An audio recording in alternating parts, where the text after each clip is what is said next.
workshop of Tuesday, June 13, 2023, to order at 5:14 p.m.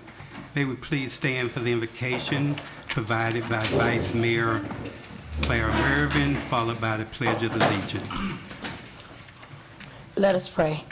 Father God, in the name of Jesus, God, we come to you today, God, to say thank you.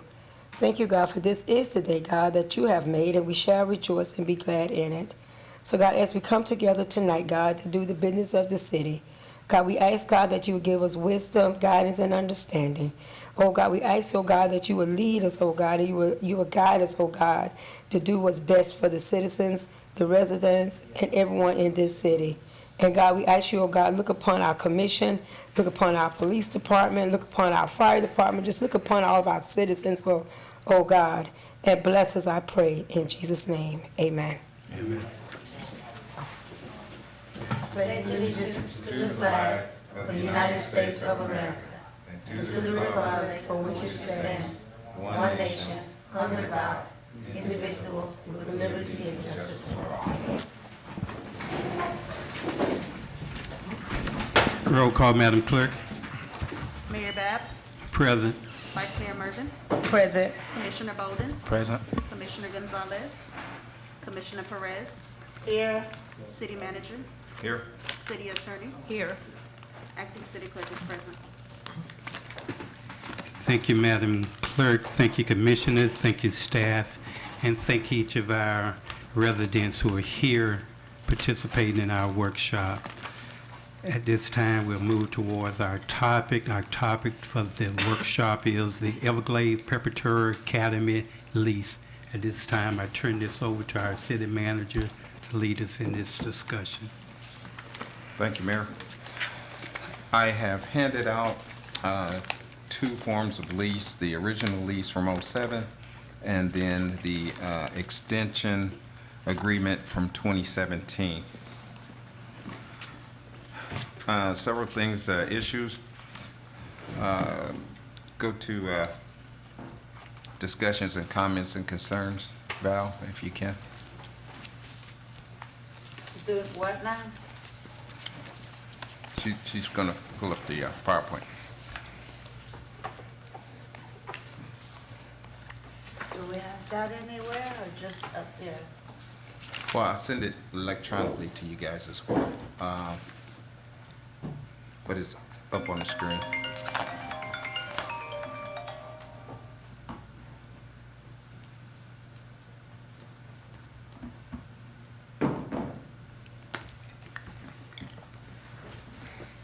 All right, the issue is one, continuing invoicing monthly rate at $2,500 a month from the period of January 1 through June 1 for $2,500.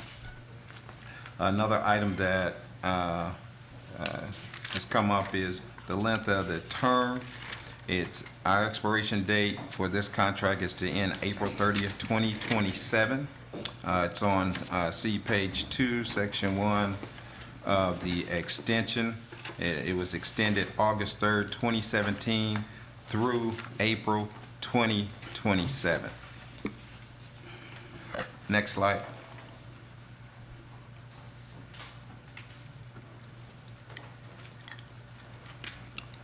Under repairs, see page 8, section 9, repairs of the original contract. It had on there modified the roofing section as of August 2022 from 100%. Well, we're asking if we can modify from 100% of the landlord's responsibility to a 60-40 agreement with Everglades Prep. There's been some debate, and I need to establish some order of, is it 100% on the building and then not on the cafeteria? These are things we need to explore.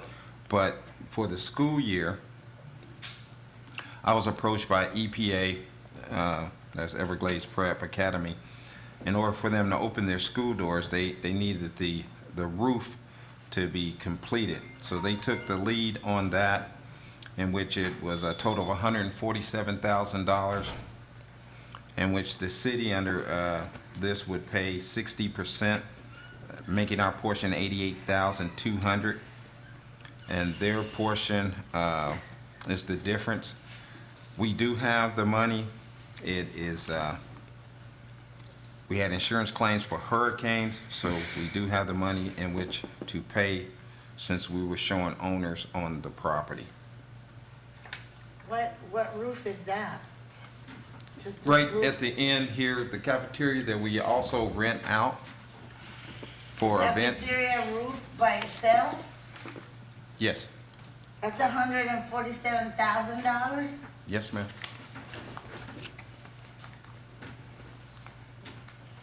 Who gave you that quote? Oh, there were several quotes. Carlos, you remember all the different quotes? Or who in particular did the that roof? Carlos is also the interim That's risk already manager, so done? it had to have been done in order for them to open the doors. The school wouldn't have started for the 22-23 year. So who bid it out? She did. The school did. So they bid it out under what? Under them taking the lead in order to pay for the roof. So they pay for the complete amount of the roof repair.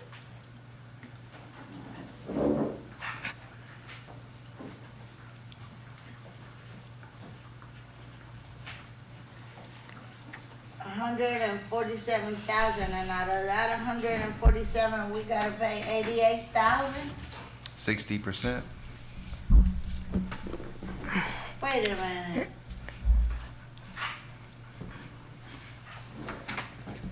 They bidded it out at $147,000, and they pay 40% and we pay 60%. We haven't paid it yet. I'm asking, one of the things under my recommendation. But it's already started, it's already done. So who Correct. approved it? Was that their responsibility to begin with? From what I seen in paperwork, we were on the hook for 100%.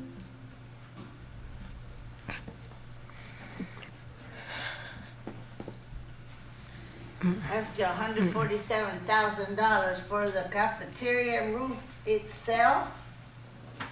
Yes. When we went and got bids, we had to get bids for all these roofs. Carlos has collected them, so can you give her some insight on some of the prices Yeah, we received We from? received quotes for that roof, 200,000, 178,000. So 147 was a reasonable amount. It must have seemed suckering all over us. 147, what's the square footage of that roof? I don't know Is that it off the top flat? of my head. Is it a flat roof? It's a flat roof. What did they put on there? The reason, yeah, that includes the gutters and all that, but, you know, the biggest problem that we've had with these roofs is that we've paid minimal amount for repairs, okay? We have paid $50,000 and $60,000 to supposedly fix these roofs, and then what happens? We end up having to do the entire roof again, okay? I've seen that there have been repairs made to the roof for $50,000 or $52,000, and in less than 2 years, we have to tear it up and do it again. And I'm gonna tell you right now, there's all these roofs in this, Yeah, I agree, it needed This to be done maintenance- completely. this- But 147 for just that one roof? well, you should see some of the quotes that we've gotten. I mean, we've gotten enormous amount of quotes. Do you understand the problem we have with product and with the chain and with the I know, but material, those the problems- materials are out of control. You know, okay, maybe the materials have gone up in price, that I give it to you, but as far as, you know, the scarcity and all that, I mean, there's construction going everywhere, there's roofs going up, but we're the only ones that are having problems with the materials in the glades in Pahokee. Well, I'm just telling you that the quotes that we received were 200,000, 178,000. Who did the roof? I'm not sure who did it. They did it. They had the school had it done. Okay, but we're paying the majority of the money, so the school had it done, so, you know, I don't know who did it, what size, what they put on the roof. Is there a breakdown Commissioner Yeah. wanted to know, the work? Yeah, there's how a many bids did you the receive and who permit did the department, building and zoning has the permit, all the many quotes, all the bids did you materials receive for the roof? that were used, they're all there. When they pulled the permit to have it done. The you problem say- that, oh, you done, Sarah? It's okay, I'm sorry. I'll go tomorrow Okay. and get a copy of the I'll, plan and get all the They- dimensions and they the want, material and. The Copy. 60/40, why would we be responsible for 60% of the roof? Well, And if you go by, and I'm just going by the lease, if you go by the lease, the 100% actually should have been on the school. And even with doing a partnership, why would we get the bulk of the roof? Why, when we, if we were gonna do 60/40, why would not we do the 40? if you look at I read the lease, and there's a statement in the lease that says the landlord is responsible for the 100% of the roof. No, looking at the lease. The lease only says maintenance to the interior of the building, making certain corrections and making some certain repairs, adding certain equipment. But there's a written portion in there where it says the landlord is responsible for 100% of the roof, or for It the entire roof. says here, tenant will keep the interior of the demised premises together with all fixtures and all electrical, plumbing, heating, air conditioning, and other mechanical installations, whether located within or on the roof of the demised premises. All doors, all plate glass, but my understanding from this, I know this has been going on for a couple of years now, and I think that the tenants know too that they were really responsible for any repairs to the school. Like you read it, I mean, however, it says that they're responsible for all the interior, for all the equipment, for all repairs within the demised property, and equipment that may be on top of the roof. But it's. Landlord should have no obligation to repair, replace, maintain, alter, or modify the demise of premises and any part thereof, or any plumbing, even located with, on the roof. But it's talking about equipment or plumbing that may be on the roof. It doesn't, I mean, it says right on top. But it says even has here in the landlord is 27 responsible. Landlord is not Yeah. responsible. Okay, so. But even if that's the here's case, my why are thing. we taking the bulk We have of it? insurance, and the insurance is replacing the roof. So, if the insurance is covering the cost of the roof replacement, what's their 40%? Because this doesn't have to be budgeted or anything, that's coming from From the the insurance insurance. company. That's correct. We receive payment So from we the paying insurance what, company. 88,000? So on top of that, you're collecting 40% from them. Yeah. They're paying 40% Mm-hmm. of the bill, yes. So we're double billing. Now you flipped on me there, Yes. Sarah. I mean, We You received, gotta be fair, you gotta be we, fair. we received payment from the insurance company. What hurricane? What did we file insurance for? Which hurricane? I don't remember the hurricane. I know I got the paperwork on my desk. In fact, when I got here, they had given us 53,000. They had given us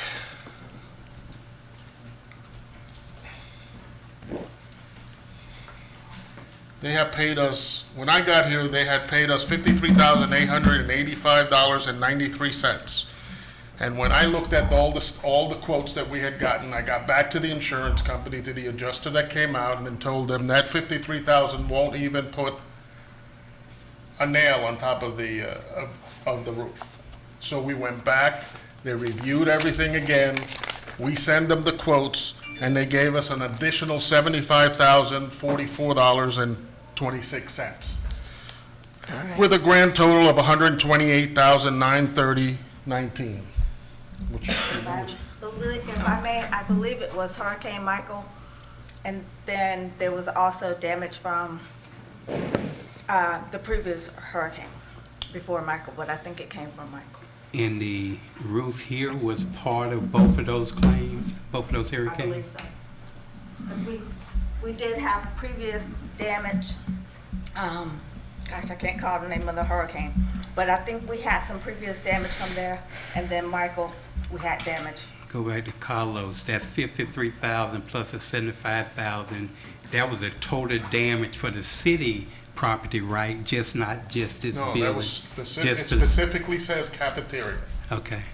It was, I mean, the claim said, and when they paid it, it said cafeteria. So, So all that came in for the cafeteria. yes. So we had damage to all the roofs, but they only pay the cafeteria? The We roof, I'm gonna put the claim in for the it. one that was claimed was the roof of the cafeteria. And if you look at the pictures, the roof was actually peeled back to half of the roof. So there was nothing, I mean, the roof actually got peeled completely back, and they were getting clobbered with, I mean, the amount of water that was coming inside. They paid, I don't know who came out, they pulled back the piece of roof that was up there that had been folded in half, put it back and left it like that. And we paid. That part, I don't know who did it and what we paid for it, but I'm telling you, the 53, when I got here, that I was the one who went after the insurance and said, there's no way I can do that roof for $53,000. Because I mean, when the quotes came in, I was like flabbergasted. So where did the 60/40 thing come from? Because I'm looking here and Okay, so the 60/40 came from, Mike Pickney had started a conversation with Mrs. Ursley saying that since we rent out the cafeteria, she felt we should owe a little more. And because we were getting So, revenues from was that the a part rental. of the documentation or was that conversation? Conversation. Conversation, sir. Documentation beats conversation. What I'm looking at, it looks as if the tenant has all responsibility. I'm reading it here. And then if you go further, it says landlord shall have no obligation to repair, replace, maintain, alter, or modify the demised premises or any part thereof, or any plumbing, heating, electrical, air conditioning, or other mechanical installation whether located within or on the roof of the demised premises. Again, it's talking about mechanical stuff that's on top of the roof. It's not saying that the roof is their responsibility. And if I remember correctly, the statement that's written says roof is landlord's responsibility. Yeah, that was just written in, that was, you Yeah. That was know, written, that was and just, I understand that. However, that's a 2000, but we don't know when that was written in, that was just, Yeah, but my point is, if we're getting 120,000 due Of to our insurance. insurance claim, I don't see where the debate come in now. cause you use the insurance What we money to pay, pay for yeah, the That's roof. fine. Yeah. but we Matter of never- fact, they could have a conversation saying, you know, you all got reimbursed through your insurance claim, we should be reimbursed. So Right. I wouldn't even Our push 40%. that. I wouldn't push that. I don't want to push the envelope. We didn't contractually agree to a 60/40, so while I'm going back to the same original question. Right, I don't mind paying if we you're using the argue insurance that, money. They can argue, we paid up front. Why don't you all reimburse us the entire amount?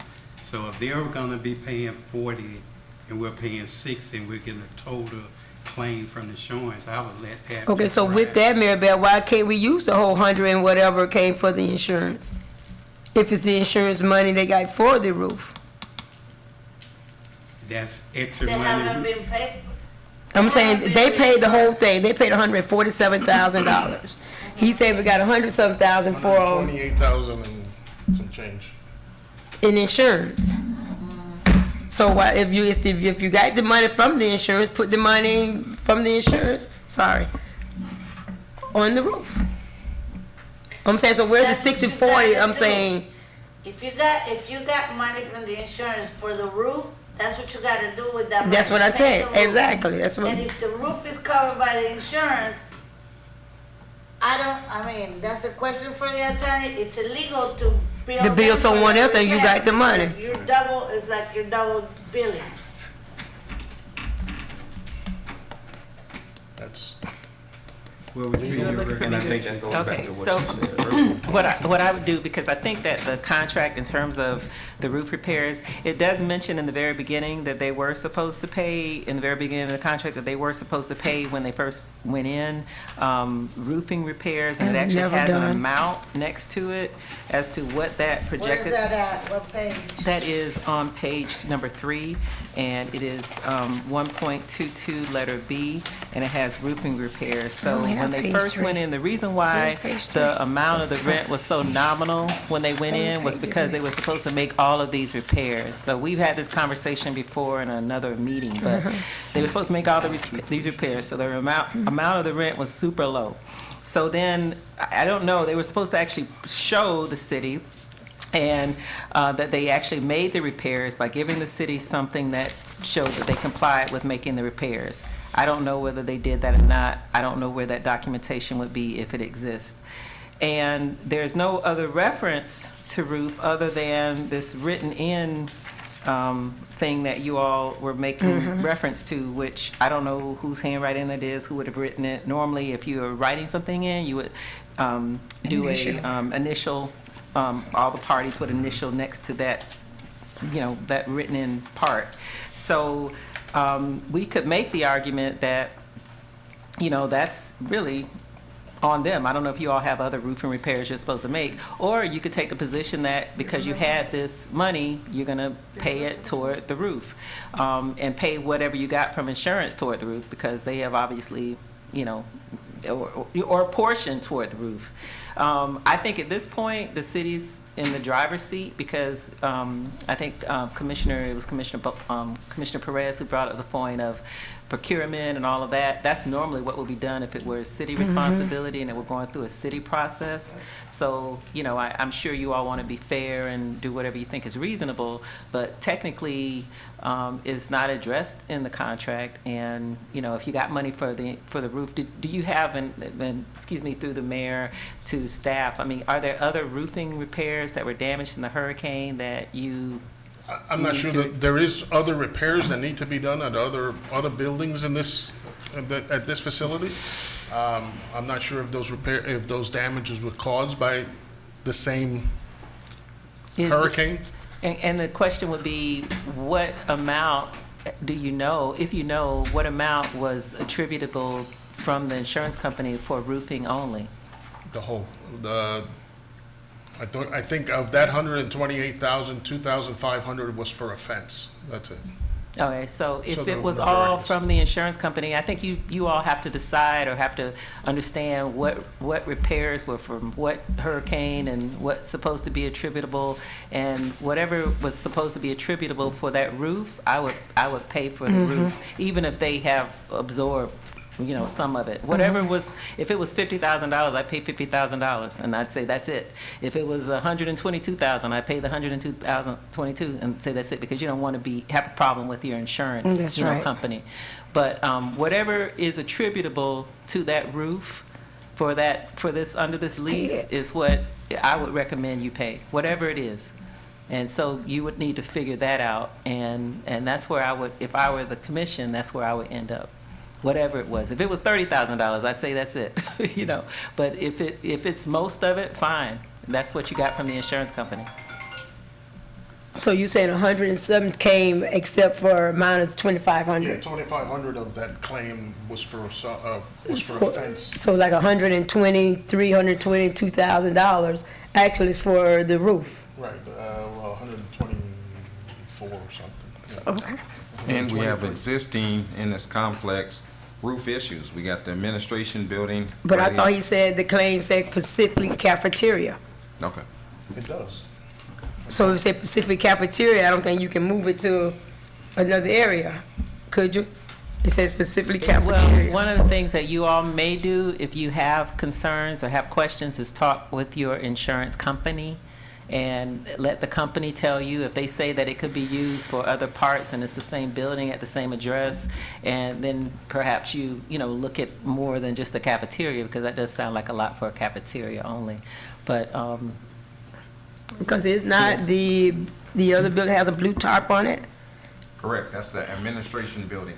And then right adjacent to it is the senior building that's leaking. The roof is. And I would also come back and have that as a resolution, paying the contractor directly rather than the leasing company. So I'm sure they can reimburse or whatever, once you all work out what you find out from the insurance company. But you really should do some due diligence, because you want to make that money stretch if you can. So even if you take in consideration, which here it says about the repairs, and this lease was signed in 2017. 2007. 17. The thicker one is Why was it is notarized in 2007. 2007? Because it's a 2007. That's the original. That was the and the original. extension was for 10 years, which is the smaller package. So this is the extension of the original lease? Yes. Okay. It was an amendment to the original lease. The amendment was in 17. Okay, so the original lease, it says tenant agrees to make at a minimum the following improvements. So these improvements should have been made as part of their lease, so that they probably made these improvements when they took over to get the school ready. So that 36,000 is probably, that was the breakdown that they gave you of the improvements that they were gonna make. Maybe, through the mayor. Right, we don't Maybe, know. we don't know. You don't know. Because there's nothing, they were supposed to give proof of it, and we don't have any proof of that. Okay, And, but this was 07 and you agreed to extend it in 17, so that should have been, taken up then. I mean, I wish they would have been here, because did they get notice that were they supposed to be here? She had planned on it, but she went to the dentist today and she had a tooth pulled and a filling. So she was sounding muffled. So we're not voting on this today. no, No, we direction to bring it back on the 27th meeting to, Yeah, because I would like for them to be here. okay. It's been a lot of years and we don't know exactly what's what.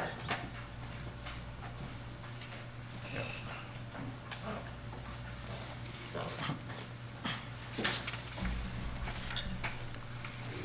Then, next slide, or is it on the recommendation? So, recommendation, we do a new rent price, should be 3,000, well, I'm suggesting 3,500 starting July 1, 2023, with a rent increase of 5% every 2 years, from the original contract. They are seeking an additional 3 years extension, which would take it through April of 2030. I would suggest, we have a good example of a lease through Lutheran Services that we have over at MLK Junior Park. It's a very strong lease. I would recommend we use that as our agreement base, and then I would seek paying the $88,200 in repairs What, towards the repair of the roofs. where He's does reading it this. say, when does this lease expires? Well, if you look at the smaller one that has 2 pages on it, Yeah, it says, here I tell you.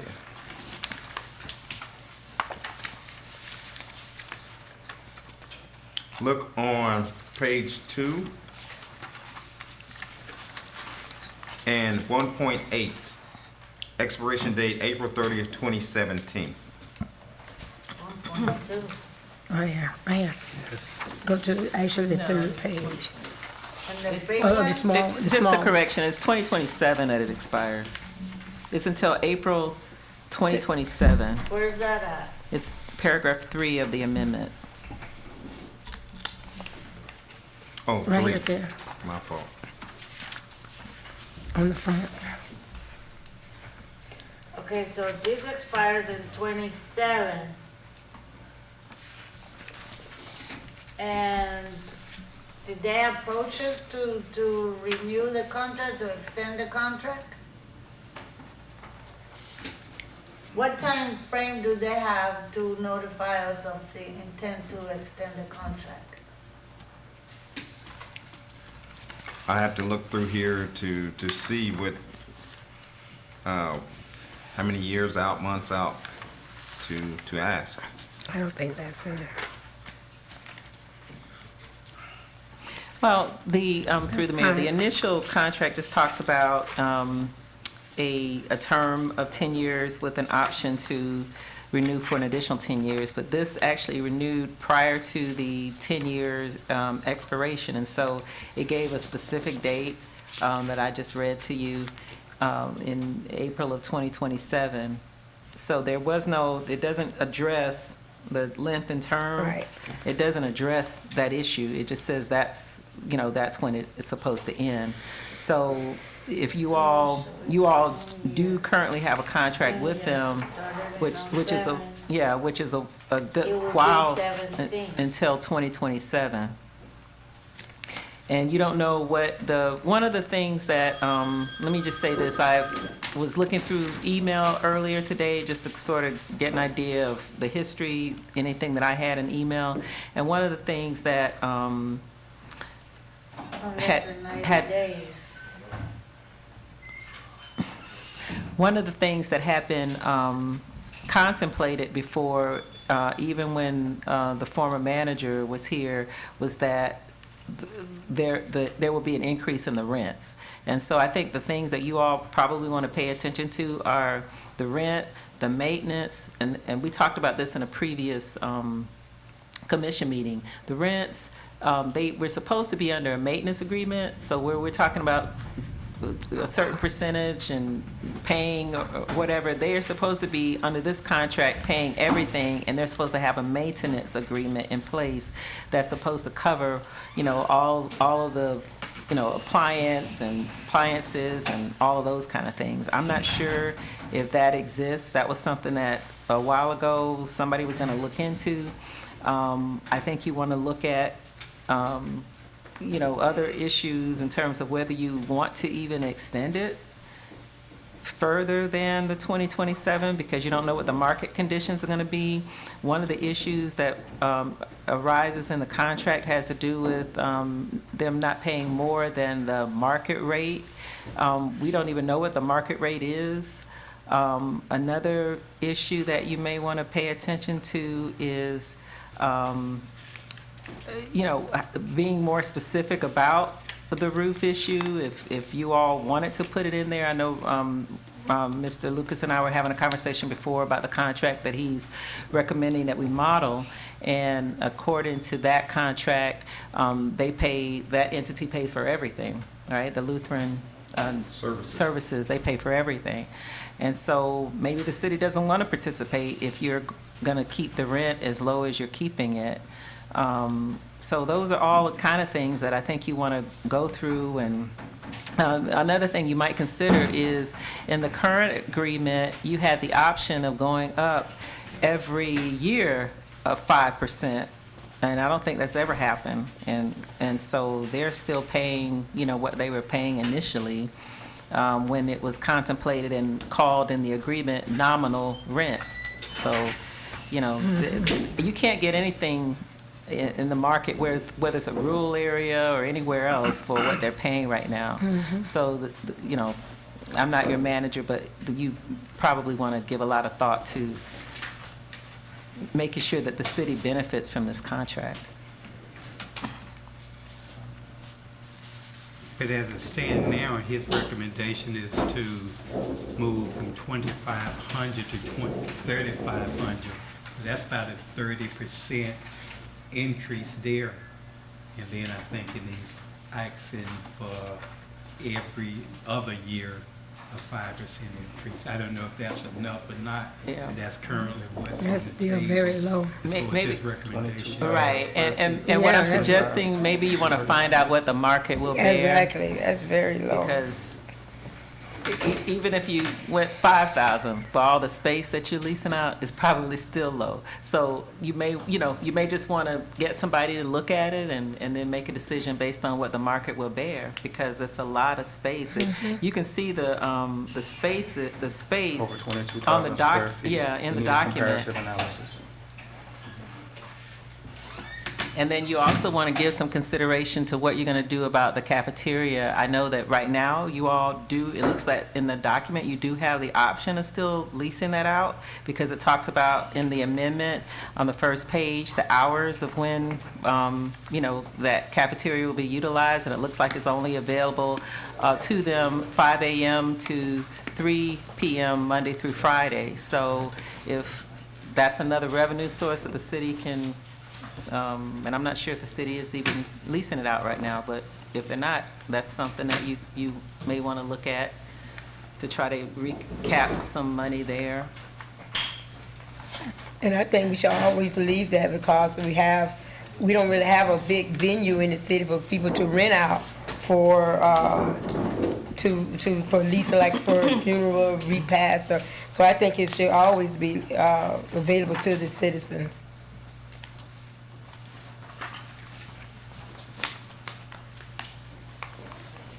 And, I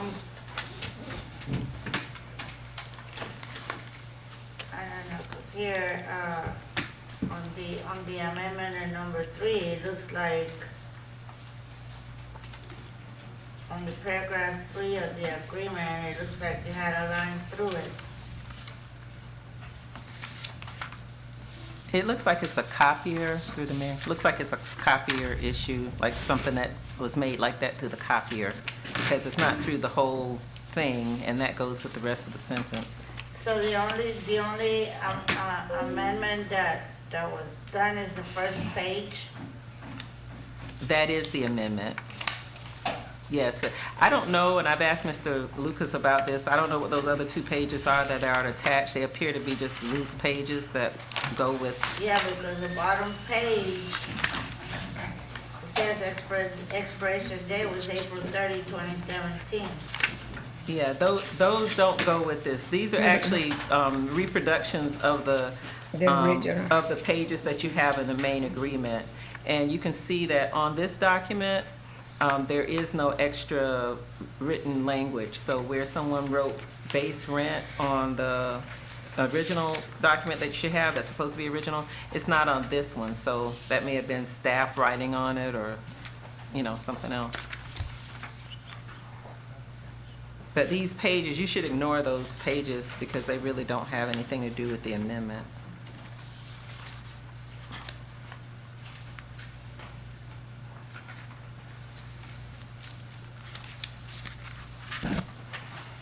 Wow.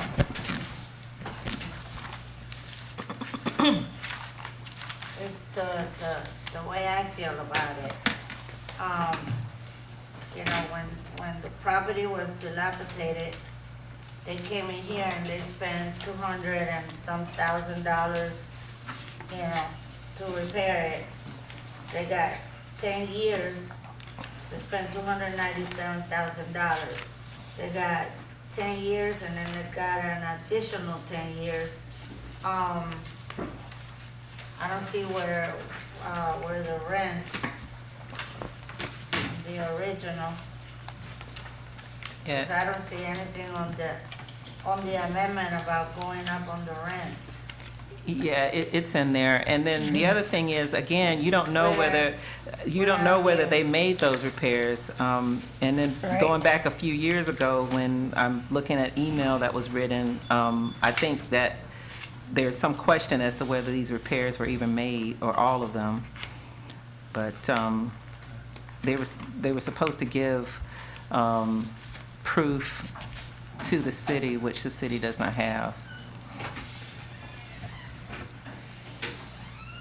So if you just assume that, I wouldn't even factor in those things. I mean, the fact of the matter is, it was Yeah, it's only, been since the good faith was 2007, supposed to be so- in for 5 years. It was supposed to be nominal rent for 5 years. That was 2012 that would have ended.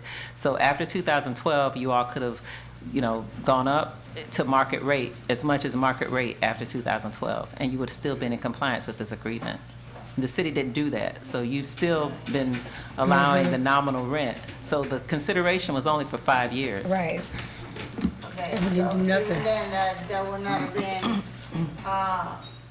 if they didn't pay, you could have got them for default on the lease. But now that it's happened and it's gone, there's nothing the city could do about it. Yeah, the city can allow market rate for the property. That's what the city can do right now. You can allow up to market rate for the property. Where does it state that on the lease? I'll find it.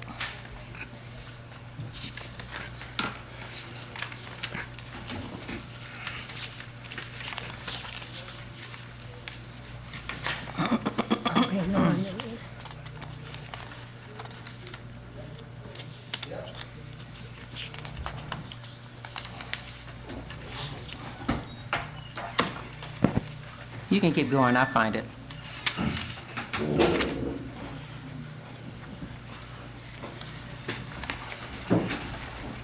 6 o'clock.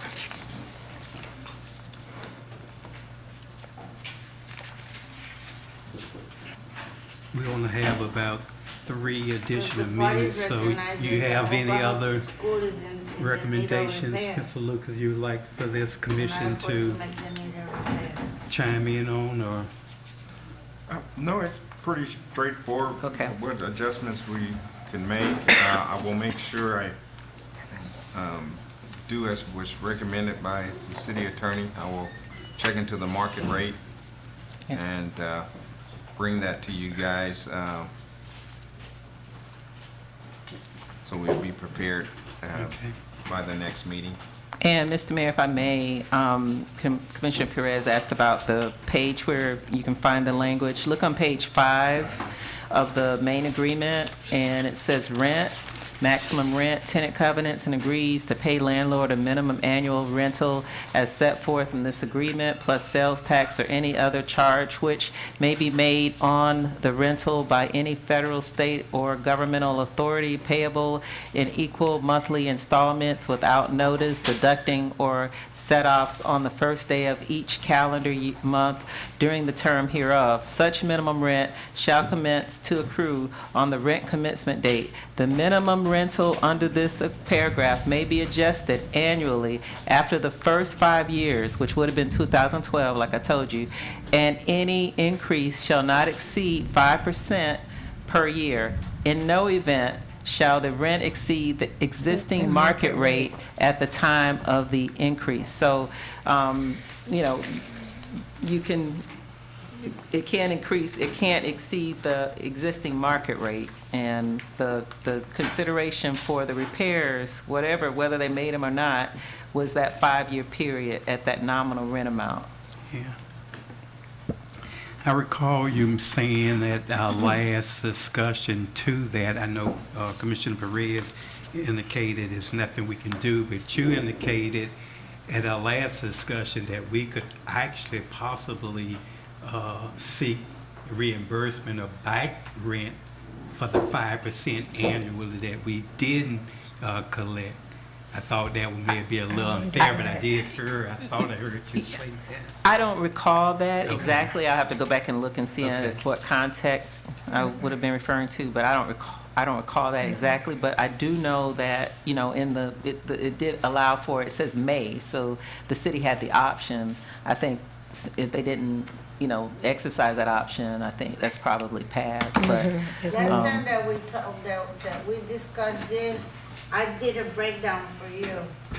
I didn't bring it, but it showed All the increases, 5% every year, and what they were supposed to pay, and what they should have started paying from the You're correct, time that I gave you that. that, and also we had, Glennie did the same calculation, and amazing enough, both of y'all were right in the same area. There's a difference of $15,000, but it was on staff who didn't enforce doing those calculations. And then I got a lot of pushback from Everglades Prep. It was no push-up, it's part of the agreement, 5%. We missed the boat, we didn't charge you for all these years, but as part of the lease, I have to increase you. At this point, you should be at this much rent. And And so- that's the way it's, So based on both yours and Glennie's calculations, that is $3,500, the new adjustment. okay. But I think if you missed the boat, you know, that's the commission's fault Yeah. and the staff Yeah, fault, that but they they know missed the what boat. happened. You know, they should have went by, you know, But it could start at any but I think moment. just starting from Now now, that we noticed, starting from now, moving forward, whatever the lease or increase would be, you know, you would do it. But I think it would be not fair now to try to go back from 2007, you know, the commission and the staff at that time, do it. you know, the attorney at that time, you know, hey, it's time to renew the lease, it's time to, you know, but not go back and try to charge for back rent now, but from moving forward from here on, let's pay attention and go do what every 5 years or 10 years, whatever it is, the 5% increase. You know, I think the rent should be, when we do the rent adjustment, we need to raise the rent, and then for whatever that is, 5% from that every 3 to 5, whatever the agreement would be. We got another, Have you figured just a what the minute. market rate is? Ma'am? Do we know what the market rate is? I haven't looked into calculating it and what is it based what- on commercial and all that, Yeah, so. square footage, what's the rental square footage for on a commercial building? And as long as it doesn't exceed, and that's where they should be, that's what the rent should be. I don't agree on billing them for the roof that we got reimbursed from the insurance. And I will give them a chance to see if they made those repairs, because that property, it states right here that the property was in need of repair. So, Mr. Mayor? Parties recognize that the Old Pahokee School is in need of repair, and that the city of Pahokee cannot afford to make the needed repairs. So I'm sure if they got in there and it looks nice, I'm sure they made the repairs. But if you want them to provide proof, then we should ask them for that. I don't think they, that the roof repair was stated on here. Now, if you wanna make it on the part of the new lease agreement, which you're not talking about that ends in 27, you're talking from 27 to 10 more years? Mr. Just Mayor? 3 more. They want to go 3 more. Mr. Mayor? Yeah, all I wanted to say was the consideration in changing it to go longer, that's where you have, right now, you're in a lease agreement until 2027, period, all right? You have a lease with them, and as long as they do what they're supposed to do.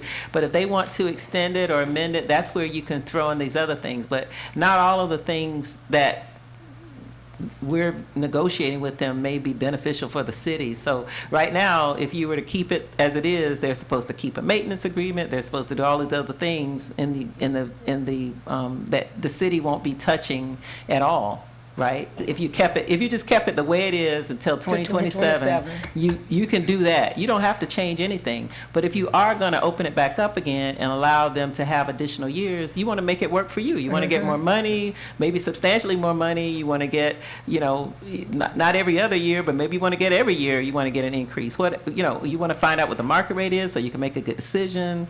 All of these things. So.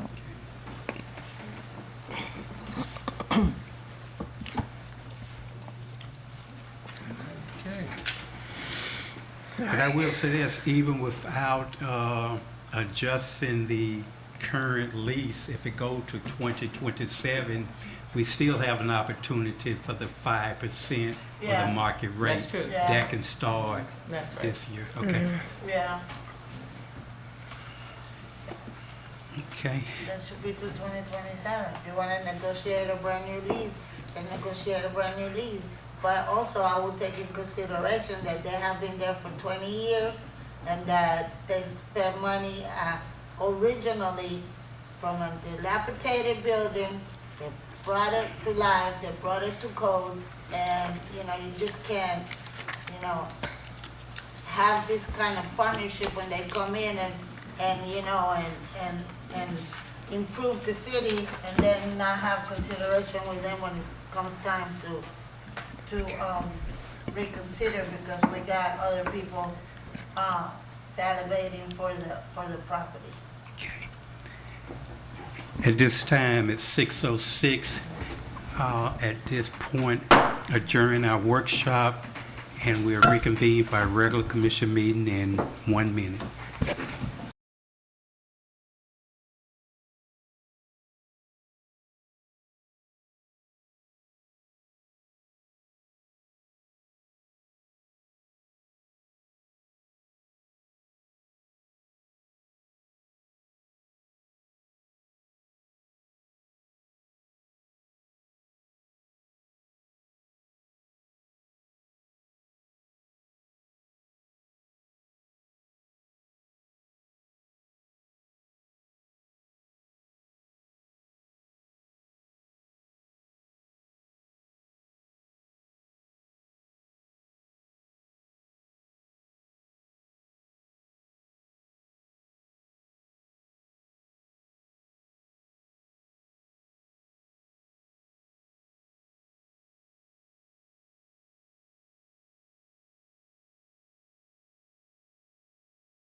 call the City Commission regular meeting of Tuesday, June the 13th, 2023 to order at 6:11 p.m. May we please stand for the invocation provided by Pastor McDonald, followed by the Pledge of Allegiance.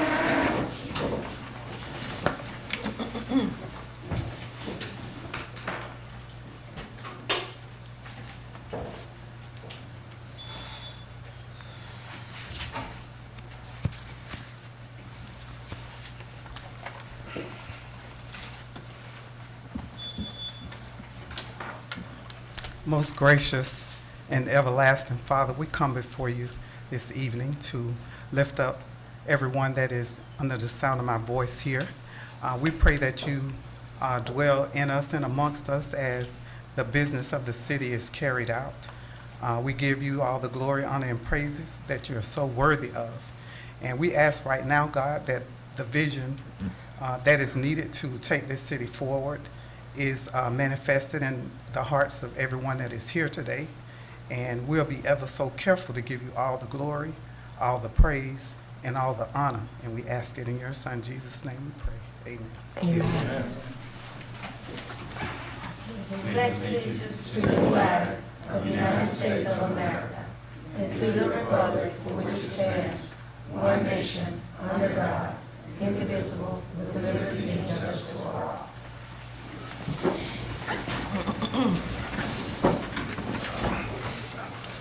Roll call, Madam Clerk. Mayor Bab, Present. Vice Mayor Mervin, Present. Commissioner Bolden, Present. Commissioner Gonzalez, Commissioner Perez, Here. City Manager, Here. City Attorney, Here. Acting Clerk is present. Thank you, Madam Clerk. Thank you, Commissioners. Thank you, staff. And most importantly, thank our guests, our residents, and our others who are here to participate in our regular scheduled meeting of today. City Manager, this time, do we have any addition to the agenda items? The only additions that I have is 4 additional presentation speakers. That's Merle Knoll, Thomas Dorita, Belina Russell, and Annie Ifield.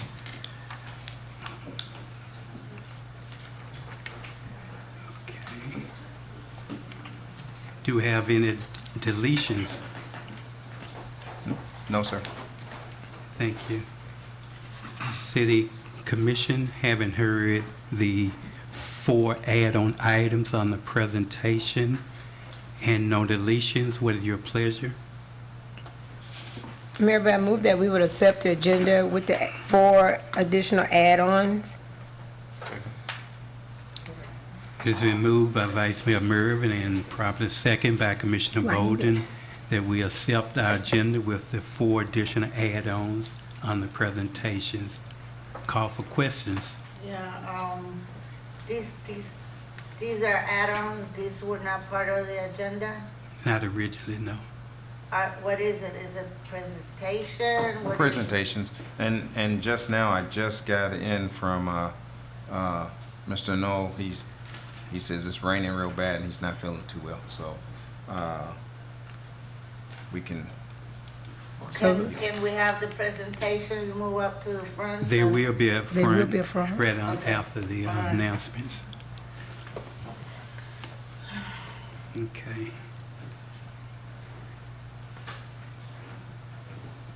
We do have currently 6 items on the presentations or announcements, so we're gonna move those 3 that he called ahead of those, and then we'll move forward with the remainder of the agenda as presented. Okay. Any additional questions? Hearing none, are you ready for a vote? Roll call, Madam Clerk. Vice Mayor Mervin, Yes. Commissioner Bolden, Yes. Commissioner Perez, Yes. Mayor Bab. Yes. Thank you, Madam Clerk. Thank you, Commissioners. Motion passed by unanimous vote. Now we move to our public comments, public service announcement, presentation, proclamation, if any. This section of our agenda allows for comments from the public to speak Each speaker will be given a total of 3 minutes to comment. Please, when you come up to the podium, silence your devices and state your name and address for the record. City Clerk, at this time, have any public service comments or citizen comments? Yes, sir. The first person is Ms. Thelma Freeman.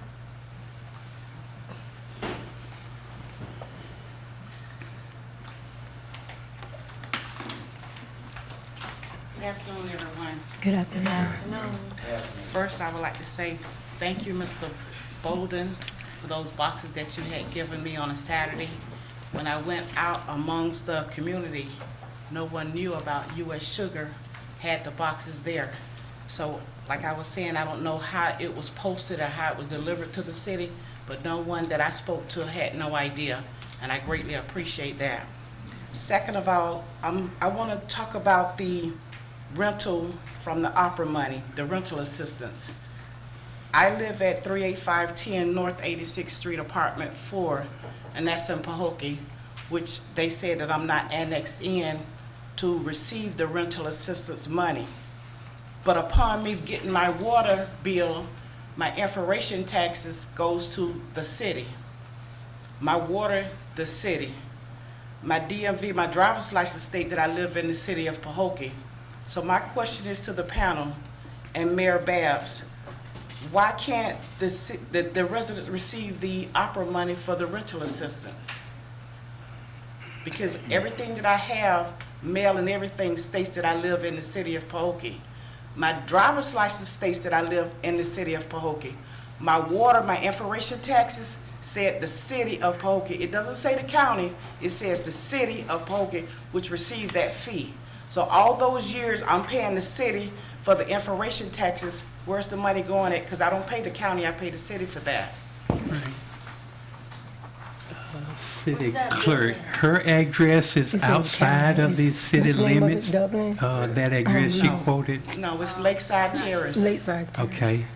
So you should have been eligible Across if the it's street. within the city limits. You'll vote residents of the city, you should have been I eligible don't like to go for by it. It's what not here. in the city limits. It's not in the actually. city. Okay, Yeah, so it's it's not inside. it's county. It's, okay. But when I pay my water bill, my information tax said the city of Pahokee. My water, city of Pahokee. My driver's license stated that I live in Pahokee, Florida. So how, I'm trying to figure out what's going on. Yeah. Because all these years, I've lived here 60 years. I've been paying my water bill a very long time. So my information tax says the city of Pahokee. I don't pay the county, I pay the city of Pahokee. So who's getting the money? So that should validate me for being a resident of Pahokee. Driver's license said the city of Pahokee, water bill, everything. My mail, Pahokee, Florida. This that you're talking about, this annexation in or whatever like that, that's been back in the 60s. It's time for us to move forward. Ms. McDonald have asked several times about annexing us in.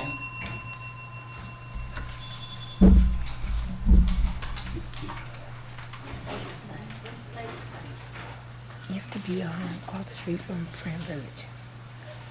The next person is Ms. Ida Pringle. Yeah. What was the name of that building? What was the name of that project before? Sugar cane? Go, wasn't it another name beside it?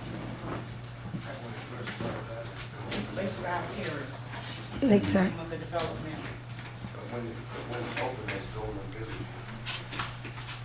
Good evening, everybody. Good evening. You taking up some of my Right behind minutes. New Build. I'm Ida Pringle, 316 Kismet Avenue, Pahokee, Florida. And I'm here tonight to ask, would you all please look at Larimer Avenue, Larimer Street, where I live at. I live on Kismet, but the highway is right there, Highway Larimer Road. And them roads is getting worse. And I ride through Pahokee and the roads, they're just a mess. You know, get the road fixed. So y'all can give me an answer about that, or when or where? And I'd like to also say too, how many more, them my minutes up there? Yes, About our children's splash pad.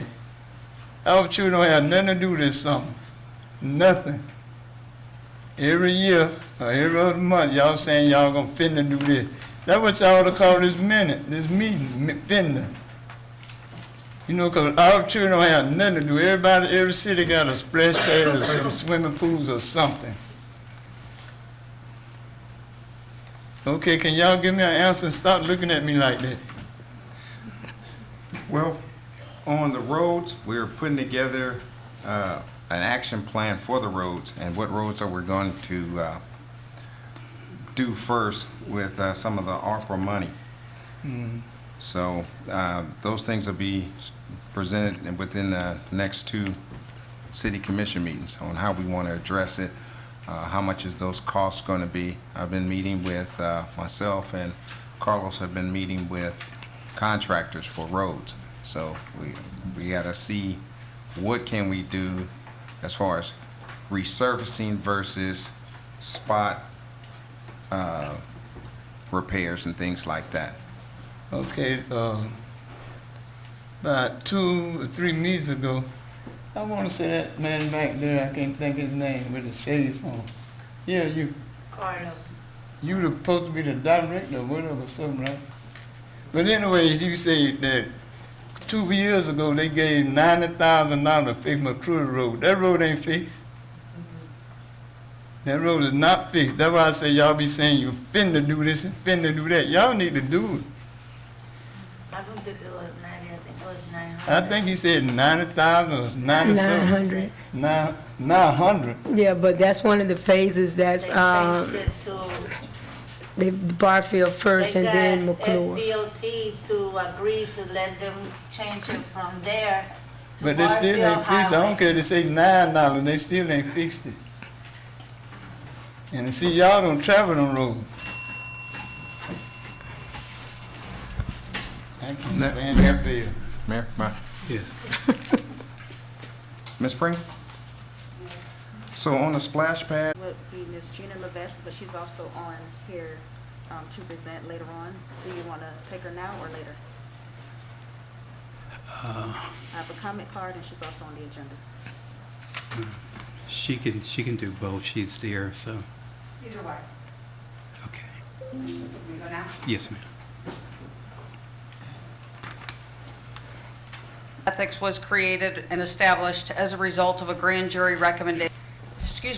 We were created to provide oversight, transparency, and accountability for over 12,000 officials, public employees, and advisory board members in the county. We also have jurisdiction over lobbyists, principals and employers of lobbyists, and vendors. Our commission is independent of any county or municipal government, and our commission is made up of 5 members of the community who are chosen by independent groups throughout the county. As you are aware, county government and every municipality in the county is subject to the ethics ordinances. The Code of Ethics is a 12-page document that creates a backstop to enhance public trust by enhancing the public officials and employees conduct themselves independently and impartially and do not use their offices for private gain. The key to successful ethics programs is education and prevention. Ongoing training, advisory opinions, and the establishment of a culture of ethics is our goal. The ethics programs are simply designed to further the public's trust in government. The availability of our staff to train and answer questions through our advisory opinions may also prevent ethical misconduct from becoming criminal misconduct. To date, we have 523 advisory opinions on our database. While the Commission has statutory authority as a quasi-judicial code enforcement board to issue letters of reprimand, letters of recommendation, and even fines up to $500 per violation, our goal is to educate those under our jurisdiction to prevent violations before they occur. All of our advisory opinions, gift forms, voting conflict forms, and outside employment forms, as well as complaints, are on our website under our databases tab. In closing, please remember your solemn duty to consider the ethics of your actions. Ask first and act later. If anyone would like to speak with someone in our office, we are available all the time. I answer the hotline, and our number is 561-355-1915. I answer the phone on nights and weekends and many more times than I probably should. If anyone has any questions, please let me know. Thank you. Thank you. Any questions from the commission? We Thank you know- so We much. know Gina. Thank you. The next person is Mr. Robert Love. Good evening, everybody. Good evening. Good evening. Y'all tell Derek Bowler happy birthday. Happy birthday, Derek Bowler. Happy birthday. Tell Commissioner Bowler happy birthday. Start the day off right, y'all. Start it off right. Happy birthday, Bowler. Thank you. Yes. Well, first, I'm going to start off with the splash pad again. Because I heard something tonight that I know I should have been heard. They turned the splash pad on and it worked for 7 minutes. Somebody must have worked on it. Because the last time I was up in here, it was up to $80,000 to fix it. First it was $30,000. I told somebody it wasn't on $30,000. Then they said, oh, it's $80,000. Now it just maybe a little pump.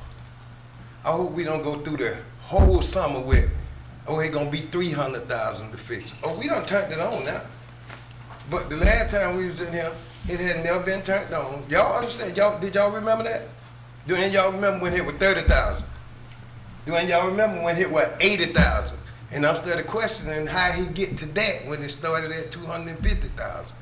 But now tonight I hear, oh, we done went out there and turned it on. When y'all gonna turn it on again? Cause I'm gonna be there if y'all gonna turn it on again. You laughing. You laughing like this is a joke. I take this serious what I do. Sir, I'm not laughing. Sir, I'm not laughing. I'm just looking where you smiling like it's a joke. I'm saying, when y'all gonna turn it on, y'all, you got my number, Carlos. The next time y'all gonna turn it on, call me. I'll be there. I want to see it come on when it don't cost 30,000 or it don't cost 80,000. I remember everything was going in these meetings, and then when I hear something that triggers something, that triggers something to me tonight, and it should trigger something. Yeah, I got 3 minutes, and then I got her 3 minutes. She gonna give me. That should trigger something to y'all too. That somebody can sit up in here and just tell lie after lie after lie and then try to come back and straighten it up with the little truth. Oh, we done turned it on now. It gonna take this. Well, I know it shouldn't take a week to go out there now to have it running. And like Ms. Pringle said, these kids ain't got nothing in Pahokee but some canals. And the canal out there by that project, by that trailer park, somebody need to see about that. And I wish y'all can have somebody will own that trailer park or run that trailer park to be here to a meeting where they can hear from the people instead of sending these people all these emails and threatening the people in the trailer park. They ain't threatening y'all. They threatening the people in the trailer park. Y'all understand what I'm saying? Y'all think it's a joke. But I get emails every day about how they threatening people, about how they gonna make them do this. They had to put a new mailbox out there, and then they telling people, oh, you got to pay this much for a key. You got to do this. Like they got a real live trailer park out there. They got a real live trailer park out there, but it ain't the one that everybody want to live in. If they come up the code, they can ask for something. It's just like the city. If they come up the code, they can tell somebody to do things. Because right now, yes, go ahead. Who next? Ms. Annie Ifield. Oh, okay. I know I have to present, so do you want me to do that now, or I can wait until time for me to present? So. That way you have more time. Okay. All right, then the next person is Ms. Sheila Williams. I'm backing up from the sheet who is. That's her sitting there. And the last time I was standing here, I was talking about how the lot next to her house was looking. Y'all cleaned it up, but it's still a mess. If y'all want to see it, I'll show it to you on my phone. It got a bunch of junk back there with just waiting on some snakes, rats, and everything. And then here go the problem, what I can't figure out, because she said the tree that's hanging over her house, she said y'all told her she got to cut that. Is that right, City Manager? Do she have to cut the tree that's on y'all lot that's hanging over her house? I wasn't there, but I will check into it, sir. Ain't that what they told you, Miss Williams? It's still there, and that big tree is the problem. Then Mr. Ross, who treated the termites, he said the termites live in the tree, the big tree, and that's what the problem is. The tree needs to be cut down.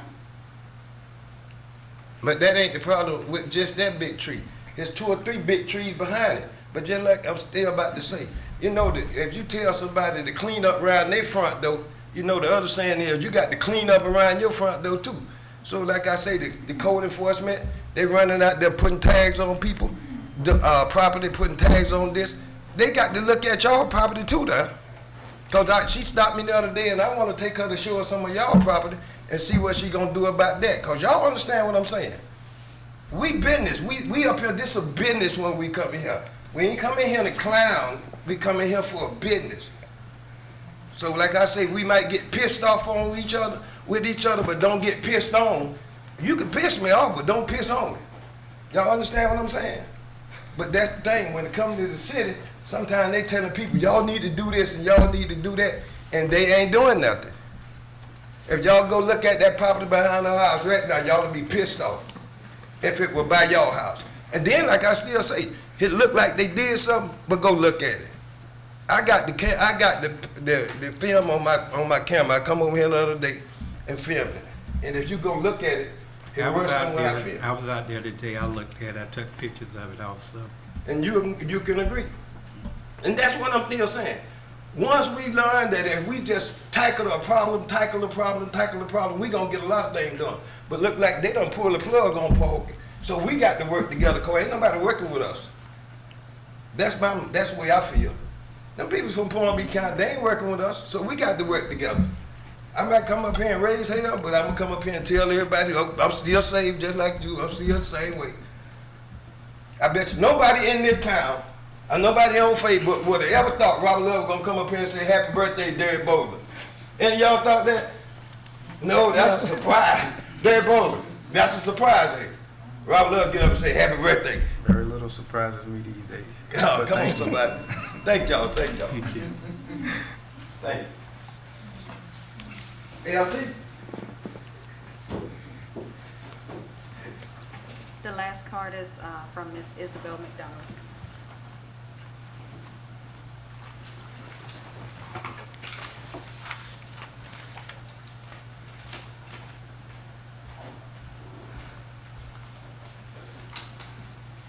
Not to be repetitious, but as I previously stated, my name is Isabel McDonald, and I live at 199 North Elm Avenue. But what I would like is for some clarification regarding the criteria for the ARPA funds to be disseminated, because I don't know, but I know what the perception is that the criteria that was first disclosed is not being adhered to. So just so that we can have everybody be considered fairly, if you all could clarify what the criteria for the ARPA funds is, that would be good, at least acceptable to me. Also, again, I missed the last meeting, a couple of meetings probably, but I would be very interested to hear what the progress is as far as annexation is concerned for those different areas. And I know somebody already mentioned it prior to me getting up here, but it would be good to get the update on that. And lastly, again, not to beat a dead horse, but we really would like to hear that the splash pad is up and running for our kids.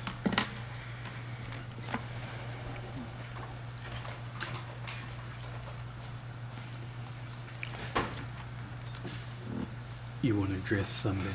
Yes, so on annexation, we've sat down with Pahokee's Housing Authority, with Ms. Harvey, so that, because the adjacent perimeter there to next to be annexed in that touches our boundaries would be the Housing Authority properties. And it was suggested that we work on a survey, so we've staff and myself have started working on doing a survey, and then our goal is by next month to put it in their billing to answer questions, because they're going to have to be able to move forward or say by majority vote that they want to get annexed in. We got to hear from the people. So we are working on those questions. Mayor, we could, once we get through with the questions, I can run them past the commission, and then we could do a workshop on it, on those questions, if you like.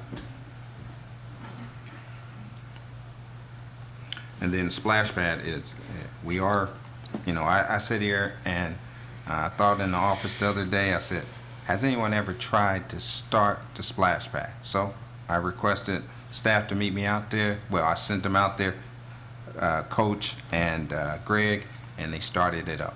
So. And as an afterthought, are we doing anything for Juneteenth? Yes, Juneteenth, we are having a function from 3 to 8 at Martin Luther King Jr. Park. Miss Annie Ifield will probably mention some of those things when she gets up. Unfortunately, Peggy, who's over the events and everything, is mourning a passing of a relative, so she's not here today.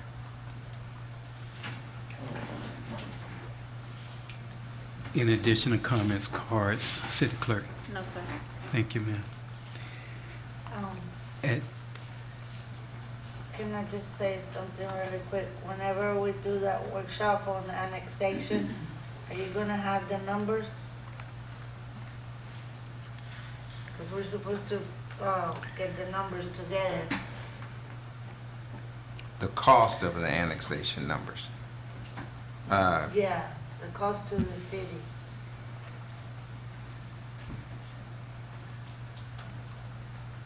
One question, we all know it's one house in Paget Island that's in the city, right?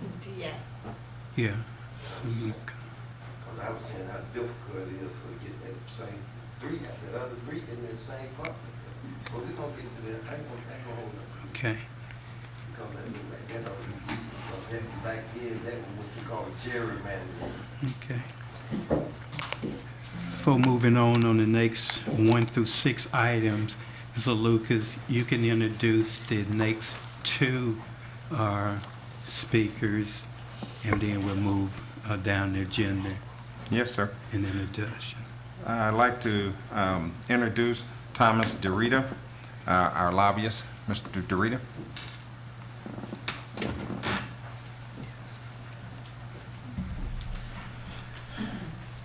Good evening. For the record, Tom DeRita, the city lobbyist. I'm sure most of us realize at this time I'd like to thank Mr. Lucas for working with us this year to make sure we tried to get some additional money. The budget has not been signed. The governor has not signed the budget yet. And under the circumstances and the law, he's got until June 30th to sign the budget. It has to be in effect July 1st. So we're hoping that he's going to sign it. We don't think we have any issues. But again, Mr. Lucas and I have been working on trying to see if we could get additional money other than the $250,000 for the renewal of the park. We did, Senator Gail Harrell was able to work with us, and we are in for $550,000.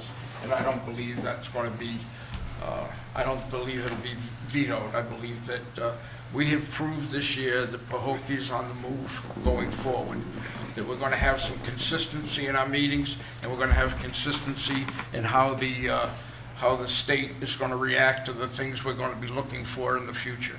So technically, even though session is technically over, it's not over until the bell rings, and we need to start right after this session is finished out and we get the approvals. We need to have a workshop. We need to decide what we're going to do for monies that we're going to be looking for. And it's our opinion this year that we will be looking for 2 or 3 projects instead of just trying to get one in. I believe that the state now feels as though Pahokee is ready to move forward. And we have to be the ones that initiate what we're going to be doing here. We have to be the ones that show the consistency on what we're looking for. And we need to be able to get some additional dollars here. And I think in our next session, we should be able to find 2 or 3 really good projects and work with them.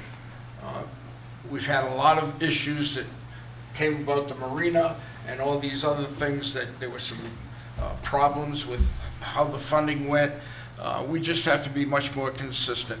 And Mr. Lucas has been very, very open and very interested in working so that we want to ask for the right things. So whatever we can do, we know we've got some road conditions, we might have some water projects, and those are the projects that are going to bring in more money to Pahokee. And we just have to make sure that we do it the right way, that we're all working, we're all on the same team. There's nobody here looking for any credit. We just want to be able to keep Pahokee on the map. Like some of the other cities are getting big dollars, we want to be in the running to get more dollars here to do what we need to do to keep Pahokee running smoothly. So it was a pleasure. We had our ups and downs this year, but it was a pleasure being able to get settled in with Mr. Lucas becoming the city manager permanently. And what we need to do from this point on, I think a workshop would be very, very important for us, so that we're not going to look for any pie in the sky. We want to be able to look to the state for redeveloping areas that we have problems in. And that's what the state's obligation is to us. We just have to have good communications with them to make sure it works. Any questions? Yeah, that 550 that we're allowing for, what is that for? That's for that should finish off Martin Luther King Park, I would believe, 550. So that's including the 250 that. No, the 250 we got was already done. This is 550 additional. That should finish off the park. Total of 800,000 for the park. Pardon? It's gonna be a total of 800,000 for MLK Park. Correct. And do we know what we're doing, what we're using that money for? We have, I mean, we've put in the plans that we need to finish off the park, so we need to complete the project, so that the only way we get that money is that we show the state that we completed the project. So we've done it in phases, and now the money's here, we need to finish it. Mr. Dorita, what all have you started so far at Martin Luther King Park? I can't hear you. What all have you started on MLK Park? Because I don't see anything that started out there. I still can't hear you. What was started? So- You said What that was already started? So, let me say this. Yep. Mayor, may I speak? So when I came here, I had to straighten out our funding, and what we had to do was, we had to do some boundary removals. So we've done some paperwork things, and now we're going to be putting it out to bid so we can remove all the things in the center, so we can open it up. And then I have to go get the monkey money for the soccer field from the county. So we can talk about this in private, and I can meet with each one of y'all individually. Mr. Dorita, from what you know, have we started anything yet? Have we done anything MLK I yet? don't think he would know that.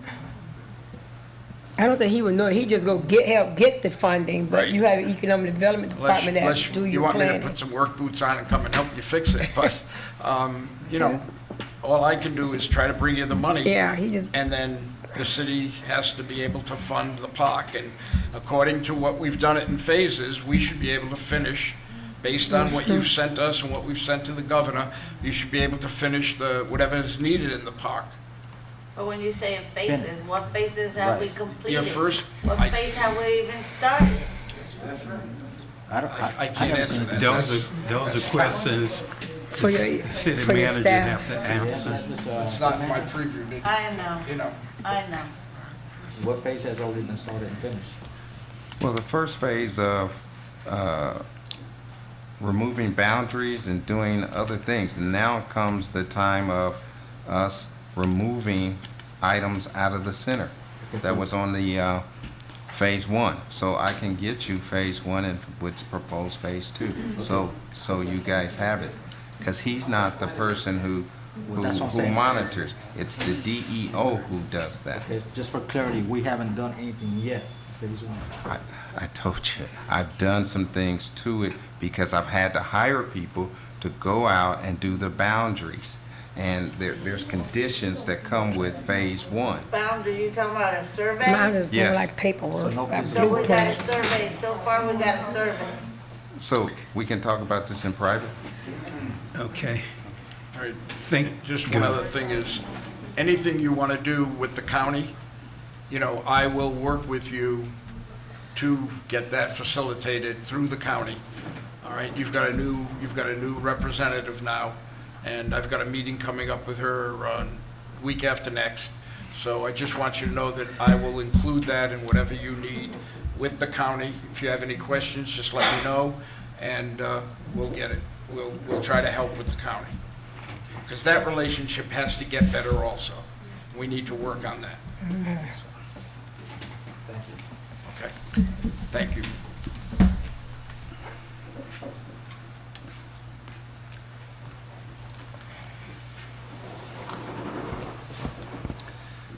Next up is Ms. Belina Russell here.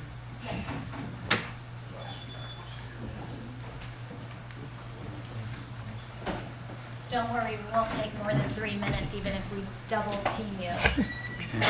My name is Belinda Russell, and I work at GEM Research. I'm the Assistant Site Director, and I'm accompanied by Linda Powell. Dr. Linda Powell is a board-certified neurologist and the co-medical director at GEM Research.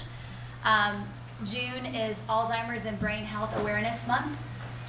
There are resources available for our community, and they start with places like ours. We offer free memory testing. Our hope is to connect people that have memory impairment, mild cognitive impairment, Alzheimer's disease, Lewy body dementia, to clinical trials. We try to match them to those studies. Everything that we do is at no cost to the patient or their health insurance. They don't need a doctor to refer them. Most of the time, patients do come to us because of those referrals from the physicians, but it's not necessary. I was invited to come here yesterday because we presented at the Belglade, or the County Senior Center in Belglade. And I think that there are a lot of people within the community that are not aware that these services, clinical trials, are available to them. There is no cure for Alzheimer's. There is no cure for Parkinson's disease. We offer clinical trials, and it's at no cost to them. We know that where we're located, which is in the Lake Worth area, is far. But if a person can get there, if they qualify for a clinical trial, we will provide transportation. We'll get them back and forth. We know that it's far, but we also know that these are resources that people need to be aware of, and we want to make sure that they have these resources available to them. Dr. Powell will speak. Oh, good. There's no timing, so we can continue. Dr. Powell will share on the importance of an early diagnosis, early detection of Alzheimer's. So Belinda had already introduced me. I'm Dr. Linda Powell. I'm a neurologist, board certified.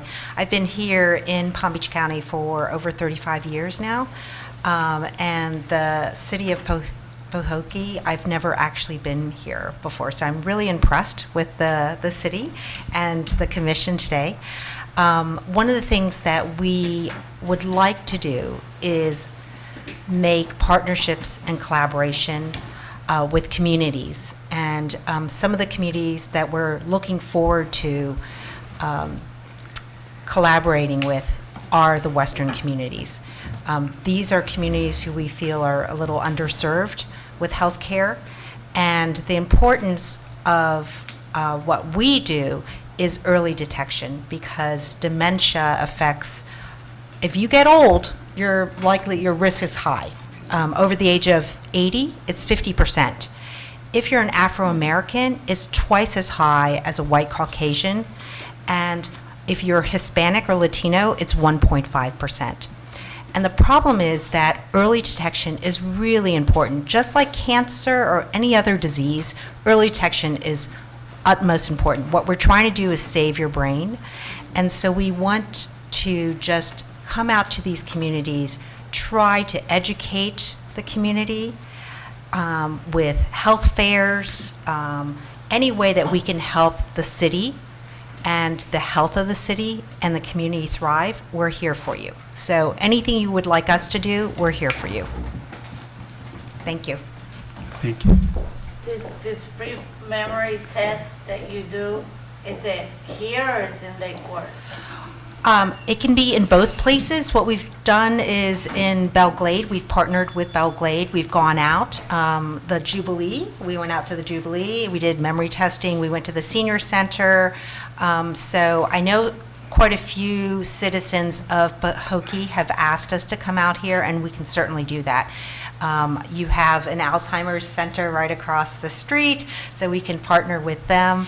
And it would be nice to just come out here and maybe do some education as well.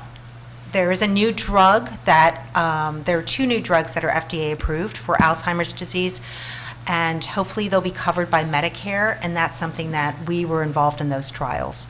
So if we can educate the public, we're here for you. At the end of the day, though, if we offer free memory testing, we would want to connect someone who has memory impairment or Alzheimer's with a clinical trial.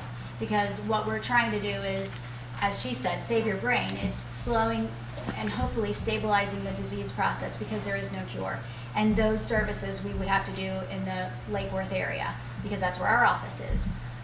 But again, if we were able to capture that person at the earliest part of the disease process, ages 50 to 90, believe it or not, at the age of 50, people start to have memory concerns. It could be something, progressive.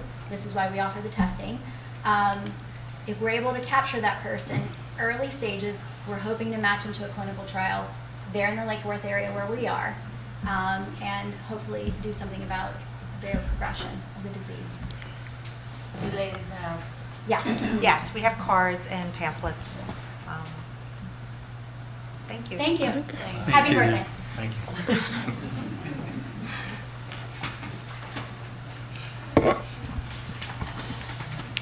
you. Okay. Next on the agenda would be Mr. Lucas. Mr. Lucas will be bringing him up, Joseph Martin, to do the quarterly fiscal year 2022 to 23. I have report. 2 other people, so how many chambers are in the crowd? Is it just, so you're with the Belglade? No, I haven't with that. And then I have Miss Annie. So Miss Annie, can you come up? I know you won't be long. And then next will be Miss Grimes. Mayor, we already have the business of the month. I think she has another obligation. Is there a way that we can move? I know that won't take long. Yeah, these should go pretty fast though, but yeah, we can do You that. can do that, that's fine, because I can come back up once you do the business of the month. Okay, I'm flexible. we'll go ahead and do that. Yes. At this time, we'll go ahead and do our April business of the month. Crown it with glory. We'll have our Vice Mayor actually present the certificate. We'll come down and have a quick photo op also. What is it? Come on. Saturday, don't you gotta read it? Come down and Yeah, read it we're going first. to read it in the records and approve it, and then we'll make the presentation. You want me to read it or the attorney? Our city attorney could read it if she has a copy of it. Well, It's in the package, just right there. The business of the month is Crowned with Glory, and this location is at 185 East Main Street in the city of Pahokee, and it's in recognition of outstanding service to the community.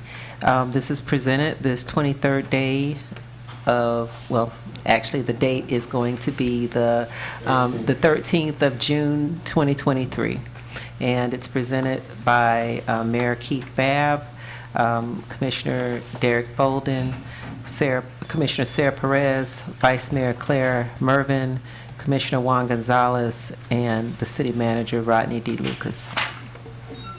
Okay.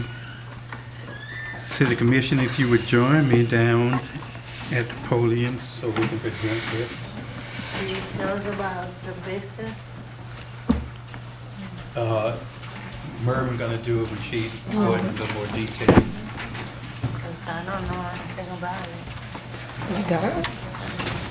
And then the business itself always get an opportunity to discuss your word. What is it? Oh.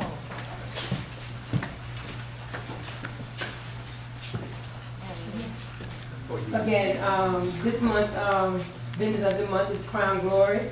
The owner, Miss Sierra, is here to receive the certificate of business of the month. Miss Sierra, it is a hair salon that she's now been there, I think, in 1 year now. And I think everyone knows Miss Sierra. She does all kinds of stuff. Sure. So on behalf of the city of Pahokee, you've been to the month is proud of it.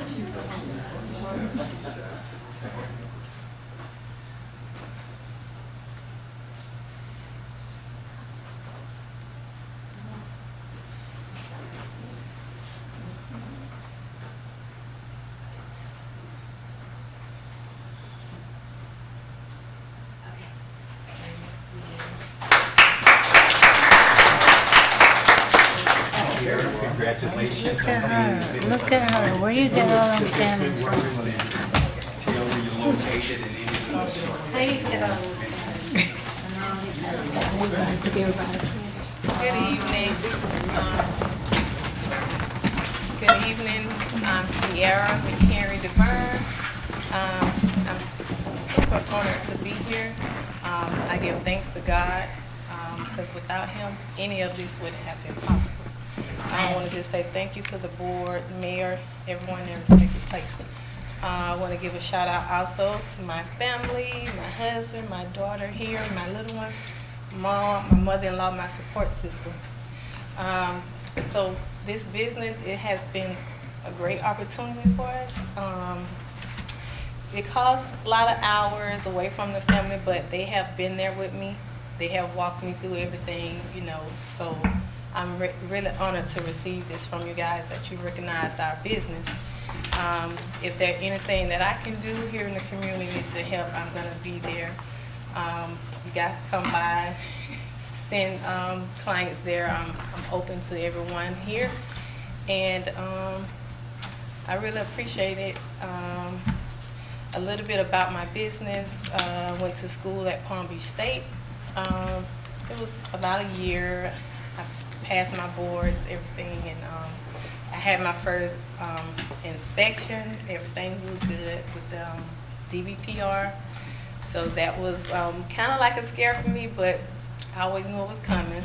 So I just want to say thank you, and I appreciate you guys. I know your jobs are very, very hard, but me and my family are here to do whatever we can to make this city better. And as long as we all come together, we can get it done. So thank you. Thank you.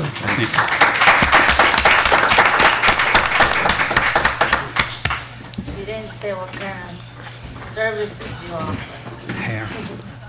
In your hours. Okay. So, I'm sorry. Hours, I really, really would want you guys to contact me. I have a few cards so I can make appointments, because I'm not just always at the shop, because I'm running around with my family and everything. So I do appointments only. Well, sometimes it'll be a walk-in, but I do shampoos, color, any extensions, braids, pretty much everything. No men cuts or anything like that, but that's pretty much just hair, wigs, sew-ins, pretty much the basic shampoos and everything, you know, color. That's it. Thanks, Sierra. Okay. Annie, you may come up now.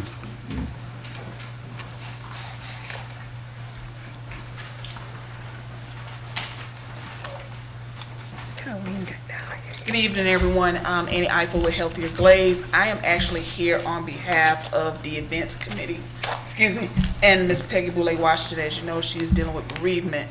Just want to give everybody an update in regards to upcoming events. On June 17th, this Saturday, is our Juneteenth celebration. It will be held at MLK Park from 3 p.m. to 8 p.m. There will be entertainment, bounce houses, vendors, exhibitors. We're still accepting applications for exhibitors and vendors. You have until Thursday at noon, that's June 15th, to submit your application. If you're interested in providing entertainment, we're accepting those as well. I just want to make sure that everybody knows that the event is happening. We would like to extend invitation for the commission to come out to support the event. One of the things I would like to say, as far as Healthier Glaze, we are a partner with the city to try to support anything that promotes residents to be active and engaged in their communities. These events that are taking place in the city of Pahokee, they're not cheap. They do cost money, and it does take a lot of not only financial costs, but people costs, the time that it takes for people to meet on a regular basis, for people to solicit for different things. It's not an easy task. So we are encouraging residents, if you want to see these events to continue to happen in your communities, you have to support them. I cannot stress this enough, because what happens is when you don't support the events, it discourages those who try to put these events together. And so what happens is if they're discouraged, then you see less and less events happen. You know, with the Centennial, we did a lot of events because it was big. You were celebrating 100 years. We may not be to that level of activity, but the committee still wants to bring events to the community, so you don't have to drive all the way to West Palm Beach or drive all the way to other places when you can have some of the same events, similar to like what we did for at I Love Pahokee Day. We want to try to continue to have some of those type of events, but it takes time and it takes money. So if you're interested in participating, please reach out to the city, submit your applications. You have till 12 o'clock on Thursday to submit those applications in. Thank you. Oh, sorry. You said applications. Is there a fee for the application for the reading part of it? Good question. So if you're presenting just information and you're not selling anything, there is no cost. If you're going to be selling items, there is a cost. I think it's $25 vendor fee. You can't beat that, because usually in some places you're paying almost $50 to $100, sometimes $200 just to vend. So if you have a business, this is a great opportunity to come out and if you're interested in selling items, this would be a great opportunity to come out and promote your business. Okay, and the other question.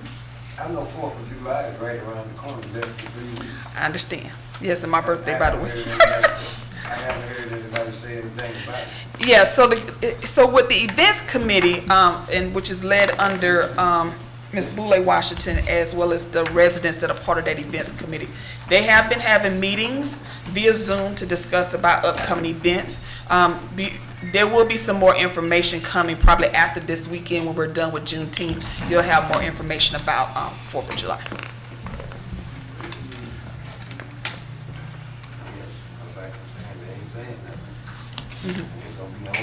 Oh, I understand. I agree. I hear you. Yes, I just want to just make sure that everybody knows that events are happening. There's a group of residents as well as with the city that are partnering together to try to bring events to the city of Pahokee. But like I said, they need your support. They need you to come out and support the events. And it will be at MLK Park. So I'm glad to hear about the funding that'll be coming to MLK Park as well.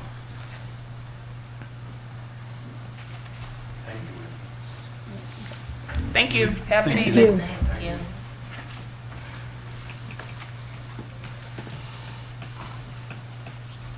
It was one other addition. Miss Melanie Grimes?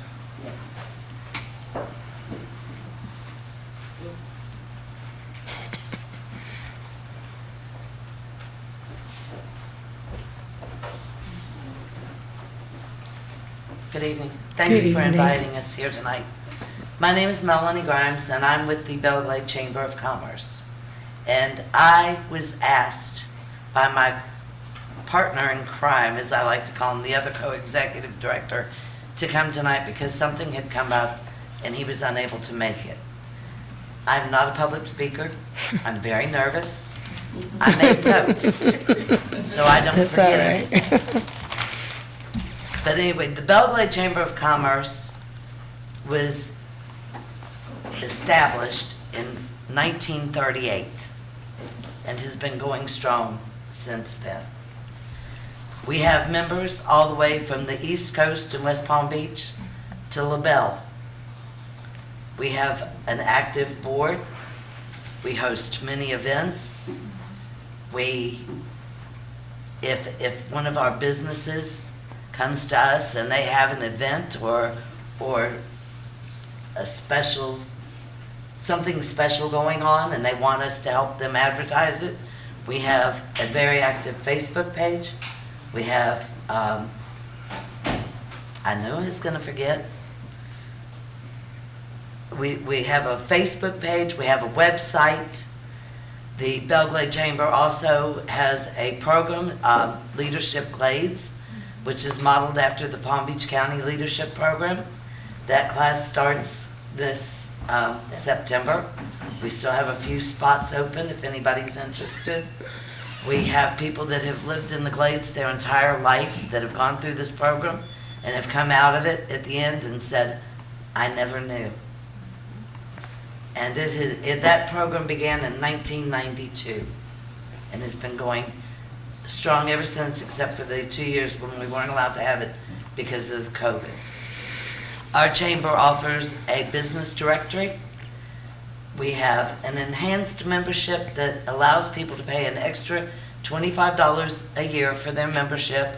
It allows them to put videos, web links, photographs on their directory page. We, like I said, if they have something special going on, we have a marquee and we post all those events on our newsletter, which comes out once a month. We do ribbon cuttings, member referrals, and new member announcements in our monthly newsletters. We have monthly chamber breakfasts that are, right now we're having them at the Fellowship Hall at the First Baptist Church because at one point the hospital was closed due to COVID and we were no longer able to have them there. So we have a monthly membership networking breakfast, 7:30 in the morning. It's the third Wednesday of every month. It's free to all of our members and guests. The chamber partners with LORE, which is the Lake Okeechobee Economic Revitalization Alliance, and I am an active member on that board and work closely with LORE. Events. Each year, the chamber hosts several events, or we work with other sponsors on events. We do work very closely with the Black Gold Jubilee Committee in the city of Belle Glade on the Black Gold Jubilee. We have an annual teacher appreciation breakfast, which for the last 2 years, we have opened up to every teacher west of 20 Mile Bend. It used to be just for the Belle Glade and South Bay teachers, but now we invite every teacher west of 20 Mile Bend to this breakfast. We give them door prizes, goodie bags. We have speakers come out. The superintendent has come the last 2 years and spoke. We have a holiday mixer.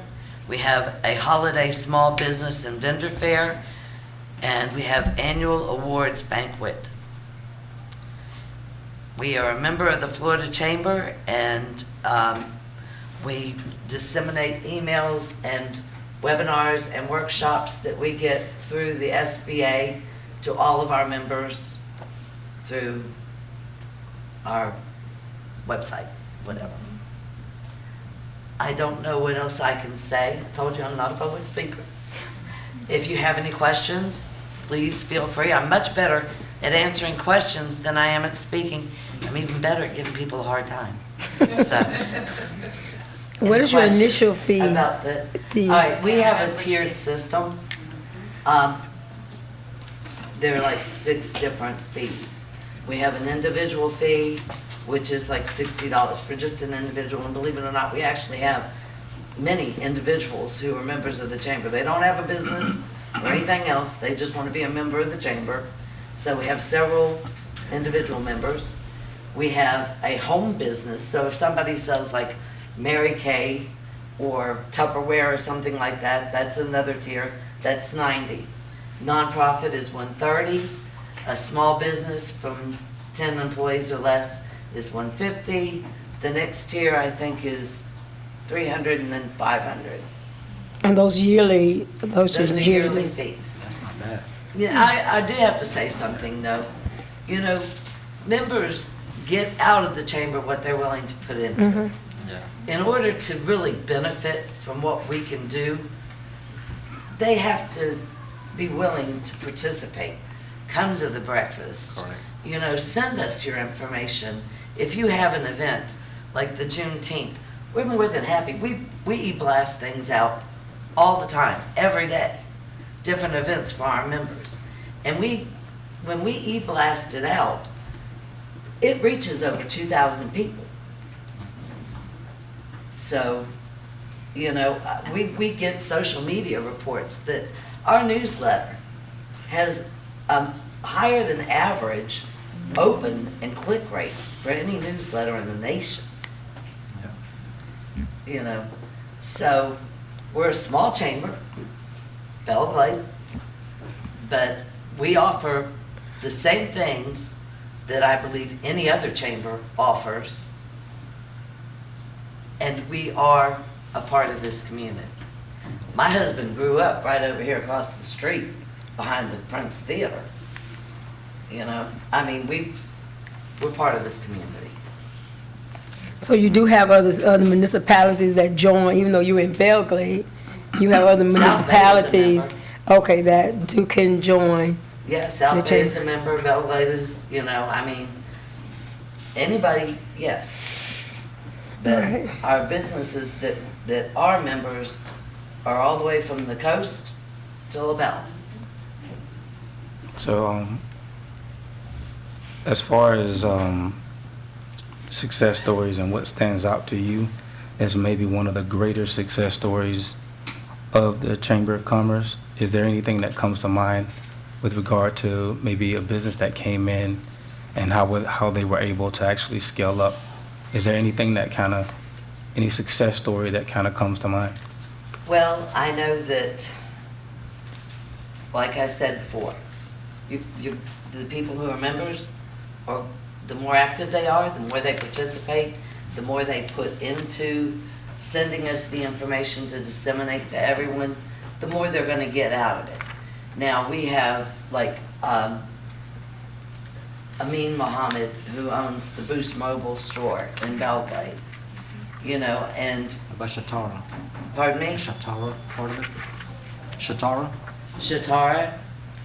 Which Shatara?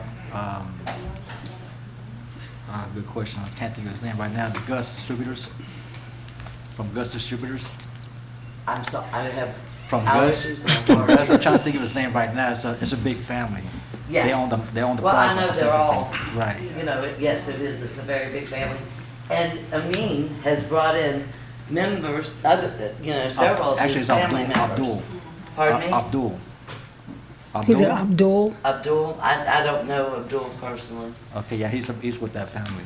But I know that just recently, Jaws Seafood Restaurant has joined. You know, we have Mr. Shrimp. These are all... Yeah, they're all related. They're all part of that family. And so, you know, and Amin has since, he's joined the board. He's on our board now. You know, so, like I said, not a public speaker. You did well, you did well. Not at all. You did good. You're doing good. You did good. Thank you. But if anybody has any questions, Lamar was supposed to be here. He's the talker. I like to say he's the talker and I'm just the looks. But, Do you have a card? I did not bring a card with me tonight, but check out our website, www.bellegladechamber.com. We've made a lot of improvements since Lamar has come on board with the chamber. He has really enhanced our technology side of it. And we're able to do a lot more things nowadays. Okay. Annie is also. Just be brief. Healthier Glaze is a member of the Belgrade Chamber. Actually, I'm also alumni of Leadership Glaze. And so when we were doing our event to try to do we had a conference and we had a site visit out here to the Glaze. I reached out to the Belgrade Chamber actually to get supplies for that event. So they're a great resource in terms of connecting with other businesses, particularly if you're looking for sponsorships or if you're looking just to connect. They also, when they do their breakfast, Healthier Glaze has also gone out and presented at those breakfasts just to share about what your organization does, what you offer, and it gives you those connections. So I just wanted to just say that since I've been in it a little over a year now, as part of the Belgrade Chamber. It's been good for me, but she's right. What you put in it is what you're going to get out of it. And Amin is one of my alumni classmates for Leadership Glaze. Thank God you were here. Thank you so much. No more questions? Thank you.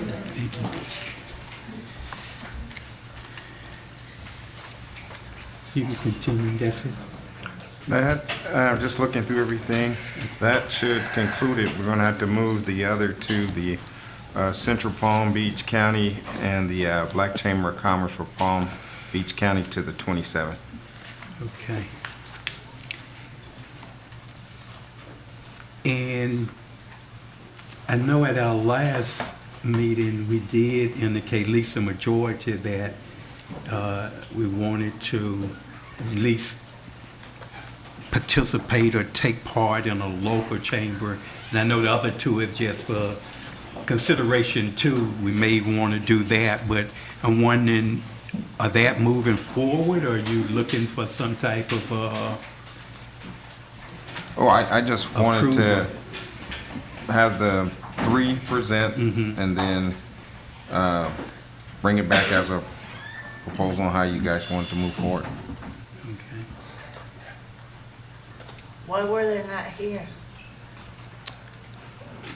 Ms. Adams? Oh, she's talking. Ms. Adams, on the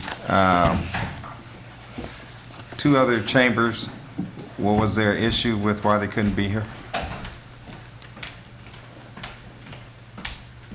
I know that Mary Lou from Palm Beach County Chamber had to go out of town. I don't know if she's not back yet, and that's why she hadn't responded, and I hadn't gotten any word back from Black Chamber. So if we can move them to the 27th, so then that way you all will be able to hear what they have to say as well. Thank you. So we didn't get confirmation before they got on the agenda? You had confirmation, but then they decided they couldn't show up. Or a person for Belgrade Chamber of Commerce Yeah, didn't show up, but sent her. But they sent a but they representative. were together. They could have sent a rep. So, Okay, and then the last person, Mayor Babb, is for presenting is Joseph Martin for the second quarter. Also, you guys have, as part of the pack, the actuals, budget to actuals, and then the printout of the PowerPoint he's about to go over.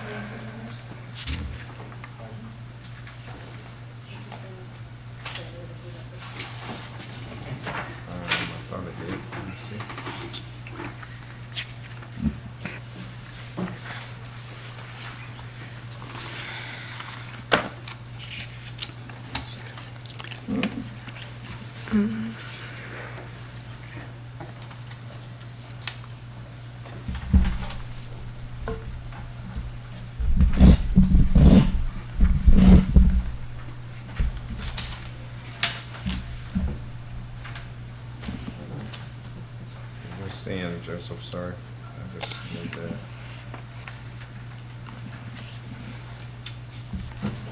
Mr. Lucas, Yes, ma'am. is there any reason why we didn't get this ahead of time? Just a second. Let me finish finding his presentation, please. 1 second.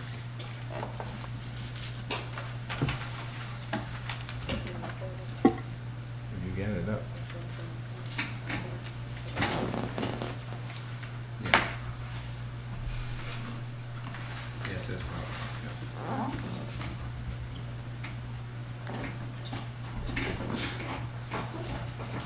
Okay, so to answer your question, was a lot of information, so we were just, I wanted to send it as a pack, including the recap of the pre-retreat so that I can meet with you guys individually. I want to start dialing down into strategy. You understand that by him going over it, he's just gonna read how I looked at it, so I won't have any questions. Or, I don't know if I'm gonna have questions or not, because I didn't look at it ahead of time. Okay. But at this point, allow him to do the presentation, and if you have some questions to generate, we can also ask them just to come back to respond, to answer those concerns or questions. I didn't get a chance myself to look over it, so, but I do have some questions I want to ask. All right, Mr. Joseph. This is a summary of the second quarter, which is the mid-year, which is 6 months, which is 50%. The data are not audited. In the next page, where we're going to have the cash management,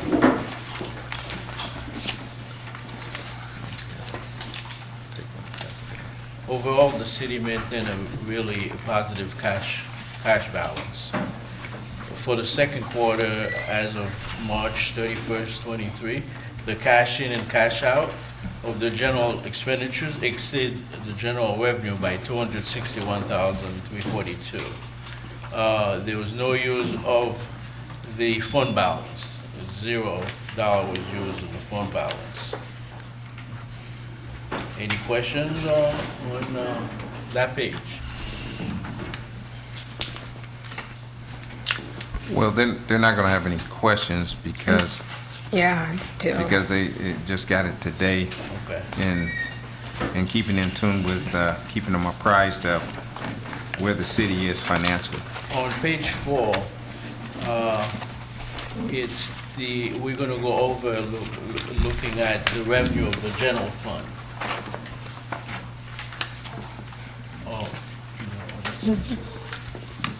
There's a summary. The summary is the PowerPoint presentation. It's in it. Oh, you don't have, is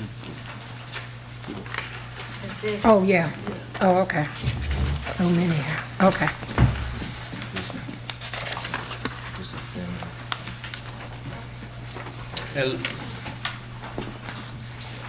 Looking at the percentage, we are in a very good position as is related to the revenue.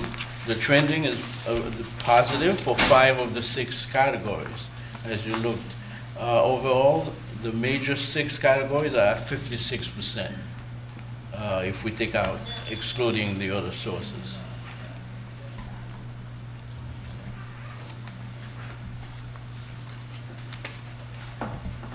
Where are you at? Page 4. This one. You have this? Yeah. Page 4 is the general revenue. I have a question. Uh-huh. On the general fund, the intergovernmental, Yes. is that salaries? No, What is that's intergovernmental? grants. Those are mainly grants. Those are the grants? Yes. It's at 51%, which is above the 50%. When you say 51%, what? The actual versus the We've budget. received already 51%? Right, we budgeted 1,379,000 and we received 707,158.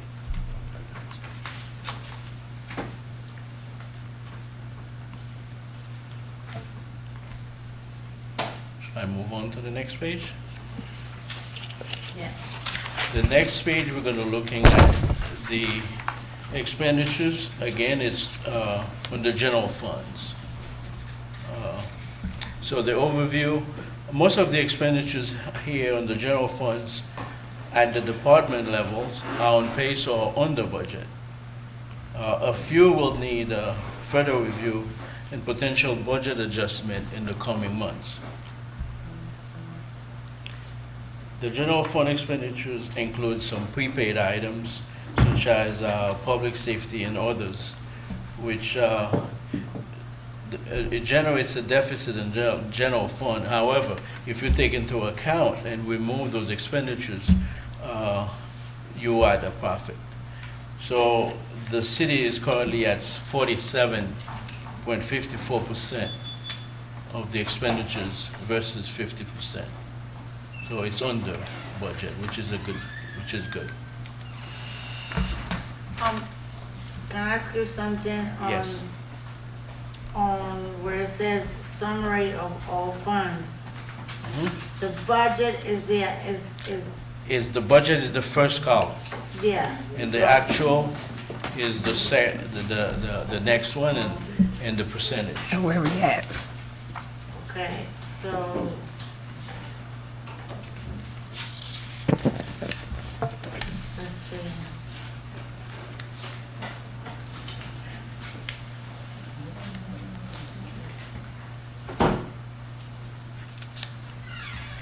So looking at this, we pretty much under budget on pretty much all of them, Yeah. which is good. Yeah, from a budget perspective, there are no red flags or concern at the end of the quarter. Okay, so you got human resources, 98,325. That's the budget, the budgeted amount. That's the budgeted amount, and they spend almost 29,000, 28,986. So only 29%. But we don't have a human resource. Right, but Is he getting Carlos, paid through human resource, or Carlos is he getting is- paid through his title, his Yeah. position? Carlos is And where's that considered, coming from? Carlos is considered half human resources and half public work. That's why it's low in human resources. So half of his, Salary. his salary comes from public works. Well, only a portion, as he being the interim HR, we have to get you a breakdown of how much of the portion, or when Carlos comes in, he can answer that for you. Another question that I have is, when we've asked about the people that have applied for human resources, even with a master's degree, Carlos says that they don't have the experience. What experience does Carlos have as an HR director? Carlos ran The solid HR? waste. Yes, he's done solid waste departments, and part of his time has been being an HR director, as well as being a supervisor and upper management. So he has those experiences. So is he doing the full job of the HR director? Yes. For budget keeping- purpose, sorry. For budget purposes, his salary is half HR, half public work. Yeah, what I'm trying to get is why we haven't hired an HR director. We're planning to keep Carlos as the permanent HR director? No, ma'am. I'm looking at other sources to advertise get through the budget. for HR position as well as other positions. And then we're, I Mr. believe Lucas, next. can we just get through the budget first? 'Cause this gonna take a minute, Yes, ma'am. please. Can we move on to the next page, the special revenue? Page 6. Revenue here are trending positive. Revenue are at 58.9%. And the expenditures are at 79.5% of the budget, but we also have to take into consideration the encumbrances, which is approximately $83,000. So I don't see any issue here either. So moving on with page 7, which is the ARPA revenue fund. Further review of potential budget adjustment in the coming months to address the resolution 2023-3 adopted on May 9. We will have to address the consolidation and the proper population of that. So that is the request will be coming in the next couple months for an amendment. The next page is the debt fund. It's at 50%, both revenue and expenditures. So there is no issue there.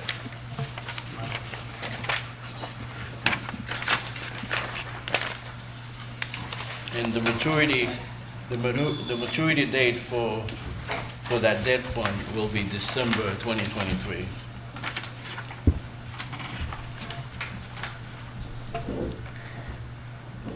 Page 9 is the capital project fund.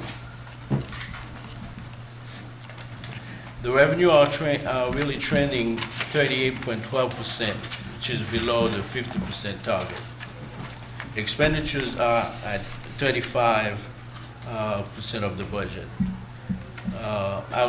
The outstanding encumbrances are not included in this calculation. The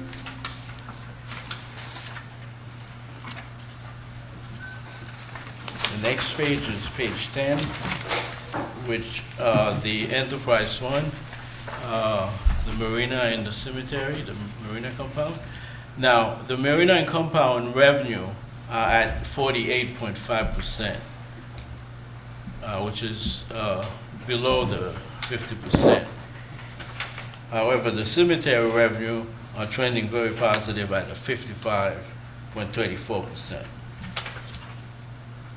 On the expense side, the marina is really at 44.94% of the budget, which is below the 50%.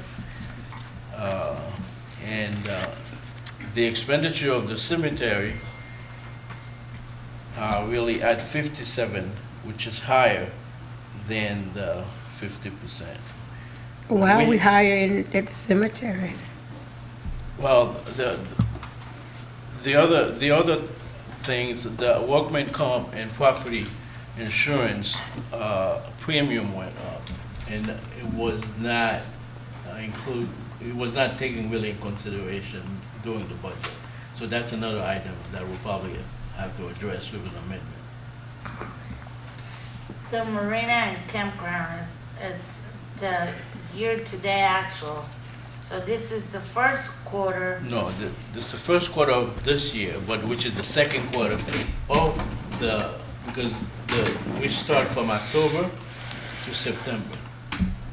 So Okay, so in 2 quarters, we got $156,000. What are those? What are those? What do we spend that money on? yeah, if you look at the detail, you should receive a detail page for the marina and compound. Where will that be? Should be in here. That will be toward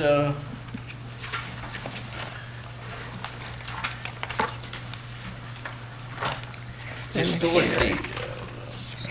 toward because the end will be the cemetery, the marina is Right the before one the cemetery. Yeah. We'll give you the salaries, the professional fee, drug testing, auditing. It give you the detail.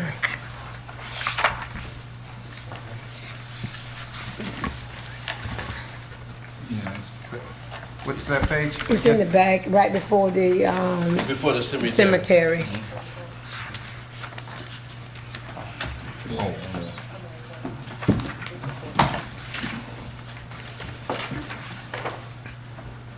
Okay, and that's what page?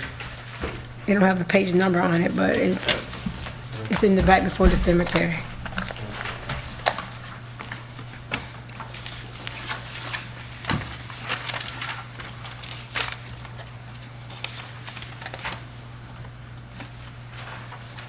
It's the 6th page from the back.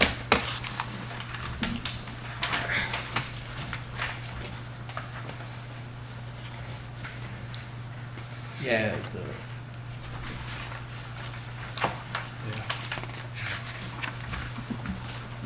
where it says expenditures, that page. And just the detail.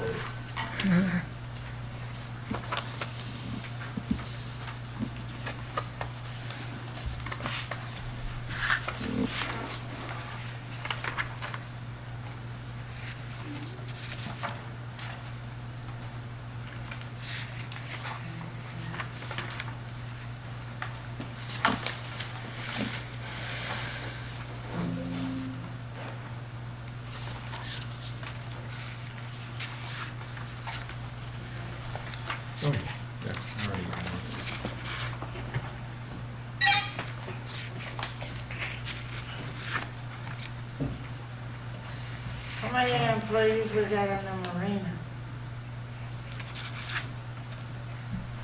Cheryl is half marina and half public work. Is that the other one? The other one, it's only one, which is not even one, it's half of her salary.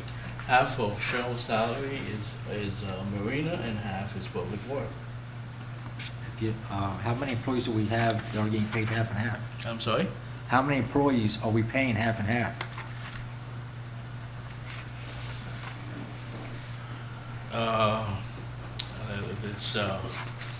It's Miss Adams,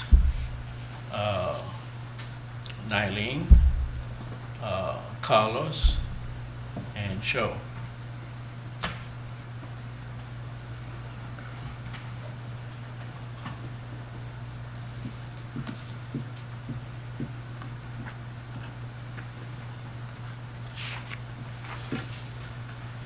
For budget purposes.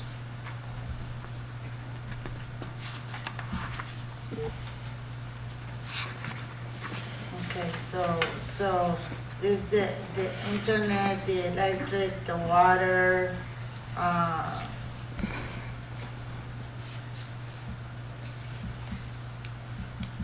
repair and maintenance,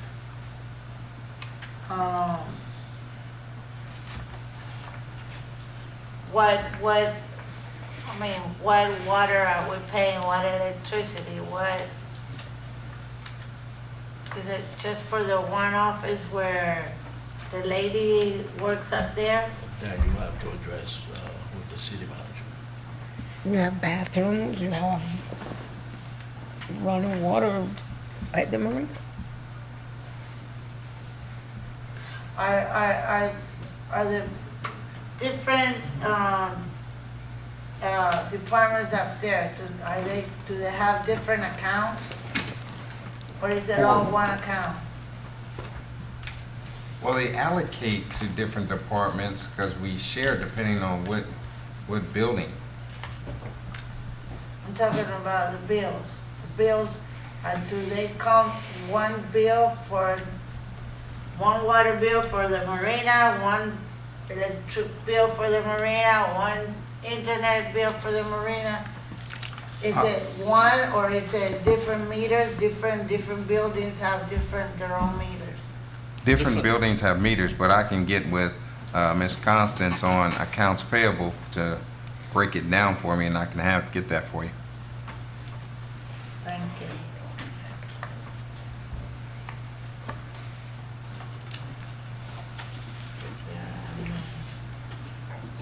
Is this $60,000 for repair and maintenance?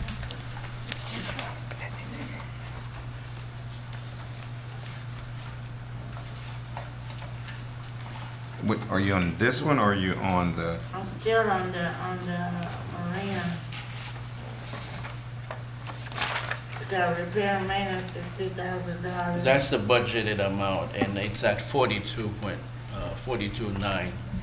Okay, what is that? Well,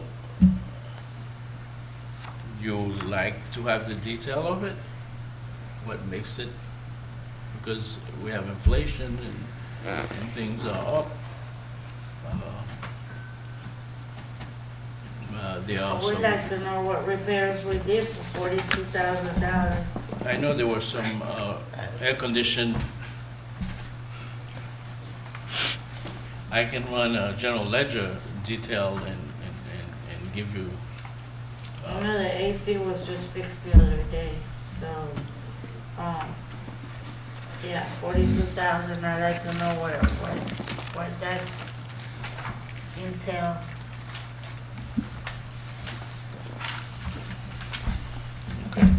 okay, so you want, I'll get you the detail for buildings, for water and electricity.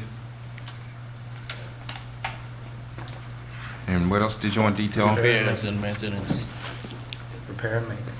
Repair and maintenance, okay. Marina and campground revenue. We made $94,000 so far in 2 quarters. And what is that for, the campground?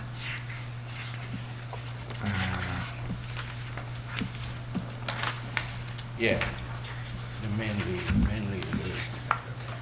those rental.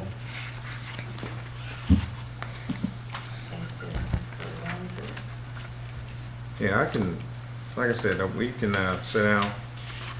You got time this week, we can sit down and talk about it. Yeah, okay, rental from marina area. Yeah, $29.50. We just rented it one time, didn't we, for the car show?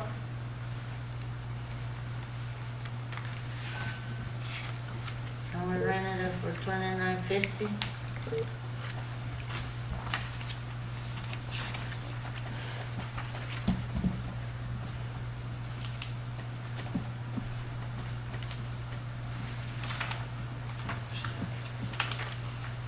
I don't have page numbers, she's in revenues. No, if she needs the detail, we can subsequently submit that to her.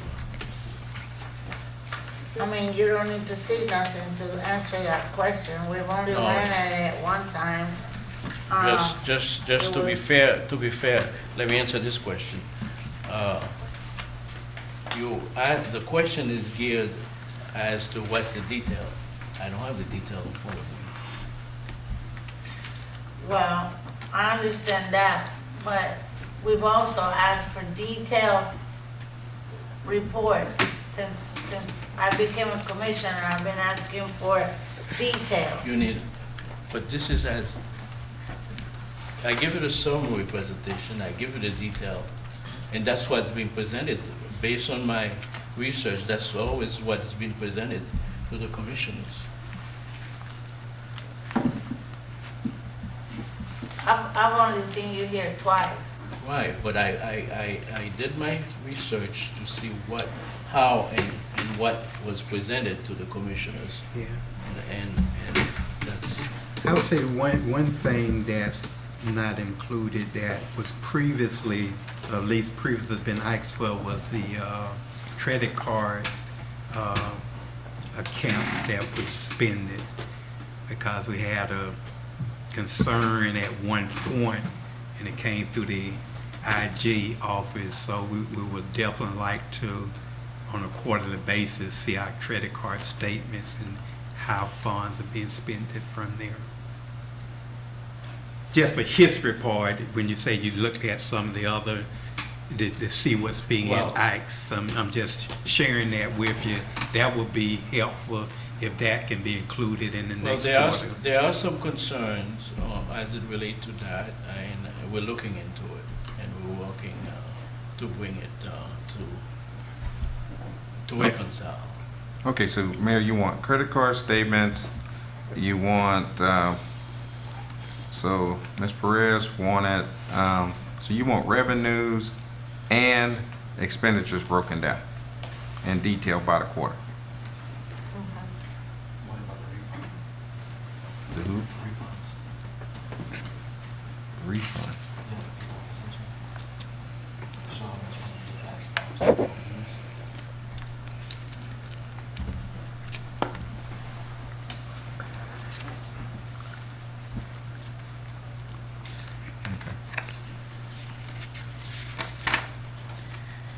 All right, revenues broke down. Okay. All right, anything else for Mr. Martin? I just have a little statement, so we don't always just be prolonging the meeting so long. Is there a way that each one of us can come in and just get this information from Mr. Martin, from Glennie, from you, from, instead of we just holding up the meeting here, that we just go into City Hall and just ask for, what we want. I'm just asking. Okay, well, Joseph, how long you need to make an adjustment to give it broken down the way the commission has requested? Commissioner Perez is welcome to come, and I'll run a general ledger and if she wants, and look at it and ask questions. It wouldn't be so hard. He had to get these figures from somewhere, and it had to be a combination of all the expenses and all the revenue, so it shouldn't be that hard. The same way he prepared this, the supporting documents that he had to prepare that supporting documents, Exactly, I'm just saying, can we go there Yeah, together? That's what, exactly, just can we go in the office Right. and pick up the documents? Get what I wanted when I go in. Just so we don't hold up the meeting so long. Yes, ma'am. All right, I'll get with Mr. Martin tomorrow, first thing, and then I'll call each and every one of you on when you want to come in. Send an email on what you want, have it ready. Okay.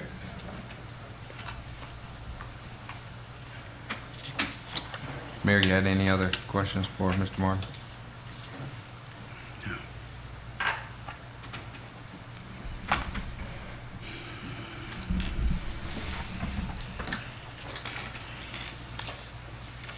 I guess that's.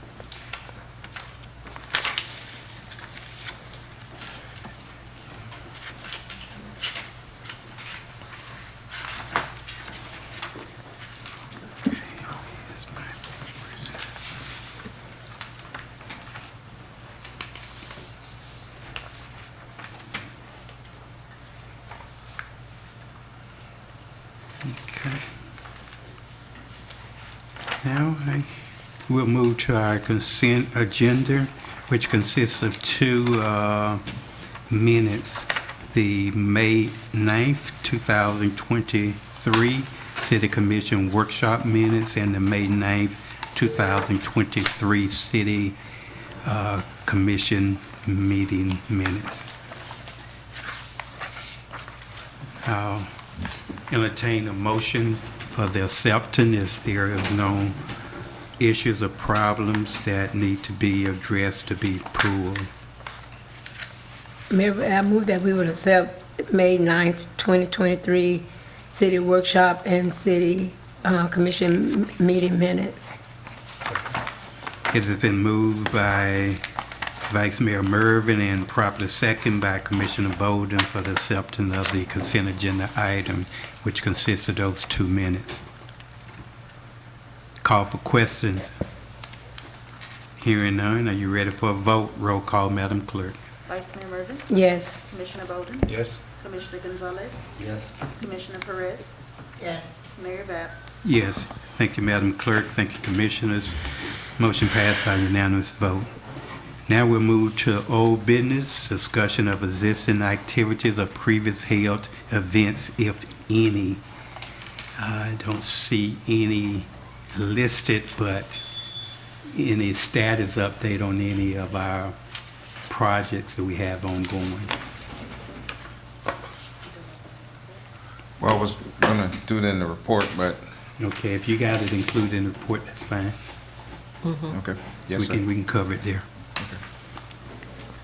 Public hearings and/or ordinances, we don't have any listed. We do have a resolution, Resolution 2023-29. City Attorney. A resolution of the City Commission of the City of Pahokee, Florida, authorizing the city manager to execute 31 grant agreements between qualified applicants and the City of Pahokee pertaining to the city's minor home repair program, providing for an effective date.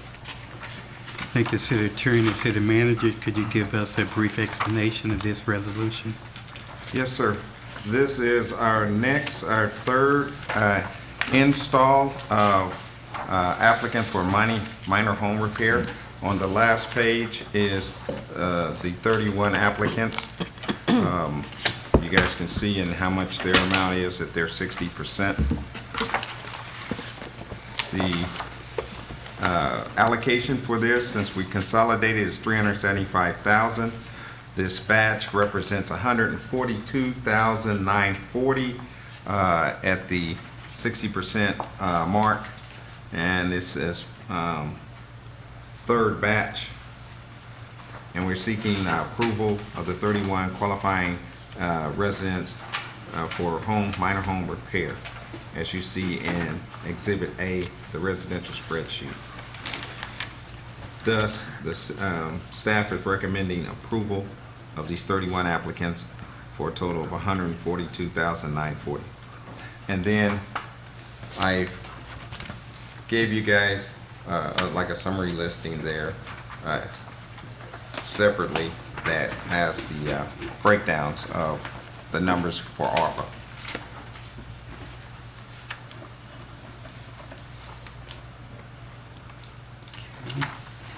City Commission, having heard the resolution read into the records by our City Attorney, properly explained by our City Manager, what is your pleasure? Mayor, I move that we will accept Resolution 2023-29. It has been moved by Vice Mayor Merv and properly second by Commissioner Gonzalez for the acceptance and approval of Resolution 2023-29. Call for questions. Hearing none, are you ready for a vote? Roll call, Madam Clerk. I got a question.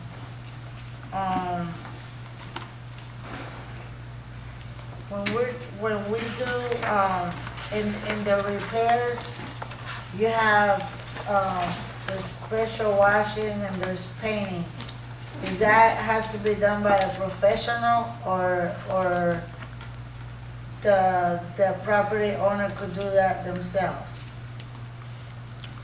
Well, painting and power washing doesn't require a permit, so a person could do that themselves. So how do they show cost? Well, on the eligibility application, it's the way we set up the program. It's that you have to hire someone that's a professional. So they can't do it themselves. It doesn't require a permit. You have To paint pay the somebody interior to of your do it. house, the exterior of your house doesn't require a permit.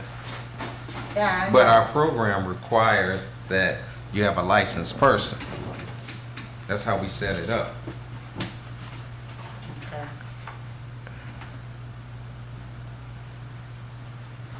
So in other words, a homeowner can't do it themselves. You have to have a licensed person to come, even with the pressure cleaner. They will hire a pressure cleaner company to come out and pressure clean their house, correct? Yes. So how do you know who did it? From the Well, paperwork? from the paper trail of a minimum of 2 quotes, one of those people will be chosen. And that's who they're entering into an agreement with.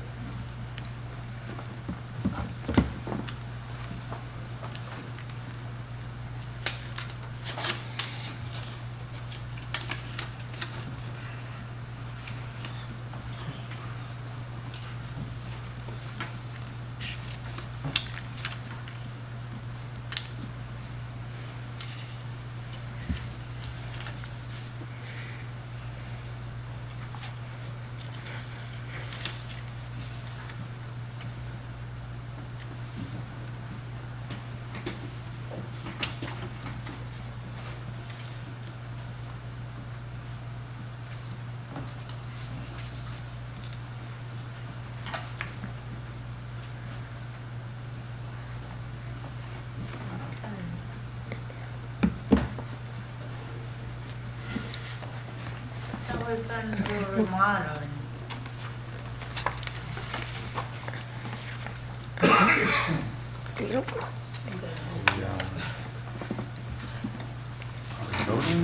Some things are ineligible, like remodeling. Like if you're going for a specific room, like the kitchen, a bath, not allowed. We got a kitchen rental for $3,000. We have a bathroom remodel.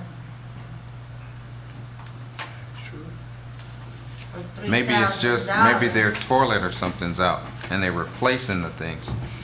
Maybe it's plumbing. I haven't dialed deep into it. Remodel is remodel. Remodel is not plumbing.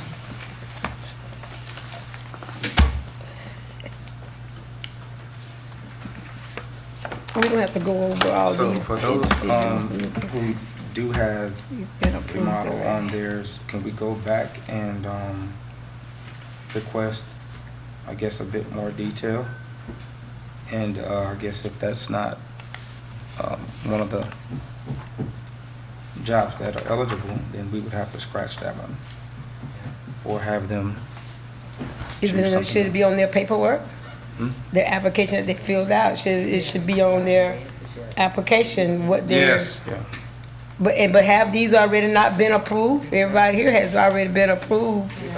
Yes, in order to get to here for you guys to vote on, they've been approved and the Yeah, these file already been has been approved. created and they've submitted all the things that are required So you based can't on go your back now, because eligibility they done been list. approved. The thing is, then it should not have been classified as a bathroom remodel or a kitchen rental, because that is contradicting what was on the application. Some people needed to do a rental or remodel and didn't put it because he said that it wasn't eligible. But now you got some that said that. Either write the proper description or, you know.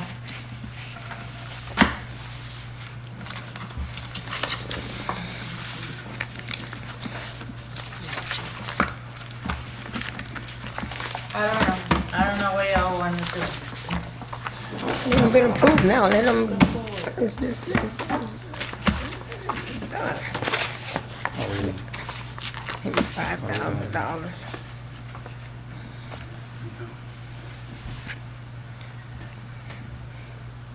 All right, well, I will get with staff tomorrow and review this and remove whatever repeating things. Maybe they're hitting a button. Me myself, I mean, if your bathroom is bad, I mean, it's different from fixing the toilet than fixing your bathroom. If you have a bad bathroom, you know, you do the entire bathroom. I mean, you have up to $5,000, you know, for each individual that they're eligible for that if they can prove that they need it. I don't have a problem with that. If it's needed. You guys are the ones that put the one word in moment. there. Peggy's on the phone, she's watching, so she wants to respond. Hold on one moment. Hello, good evening, everyone. Just to clarify, there were no remodeling pieces in the ARPA applicants that were approved. If there was a tub, a bathroom fixture or something like that, it was because there was something that had to be replaced, and that fixture was part of the replacement. If there was painting, it was because that was part of something that had to be replaced, and maybe that wall had to be sealed and then painted over. So those are the things that you may see. It may lend itself to remodeling, but it's not remodeling. It's most likely because something was replaced. Okay, so there, in particular, Perez is harping on the words that you're using here, which is kitchen remodel, which I know sometimes if it's just that bad, it may have to happen. So Yes, so those are parts of the kitchen that has to be replaced. So sometimes the cabinets are so badly damaged that the entire cabinet unit has to be replaced, and the contractor may term it as such, but that's not what it is. Those are mainly replacements or repairs. okay, so can we start using the word replacement? Yes. So that Well, for clarification, it's not just Perez that wants to know this, because this thing, everybody in the community is looking at this. So if they filled out, if they got an application and it says no rentals or remodeling, and then that's what they wanted to do, and it kept them from doing it, and now they see that we're approving where it says remodeling and rental, it's gonna, they're gonna have questions and they're gonna come to us. So we need to be consistent, where do you see rental? No, she's saying it does, some of say remodel. You have Remodel bathroom. bathroom remodel. Remodel Renovation, front like door, reno. And Oh, then you're saying you got your rental. kitchen No, reno. renovation, like renovation. Reno, Yeah, she's saying renovation. Rental is renovation. Use the wrong term. It's probably because something was replaced or repaired and they just used All that right, term. we need to be more consistent and Yeah, better bathroom description. remodel. Okay. So that way, I keep to The them. residents. Yes, moving forward, we'll do that. So the primary is eligible. The other stuff is secondary because of the primary usage or the primary project. Did you hear him, Peggy? No, I did not.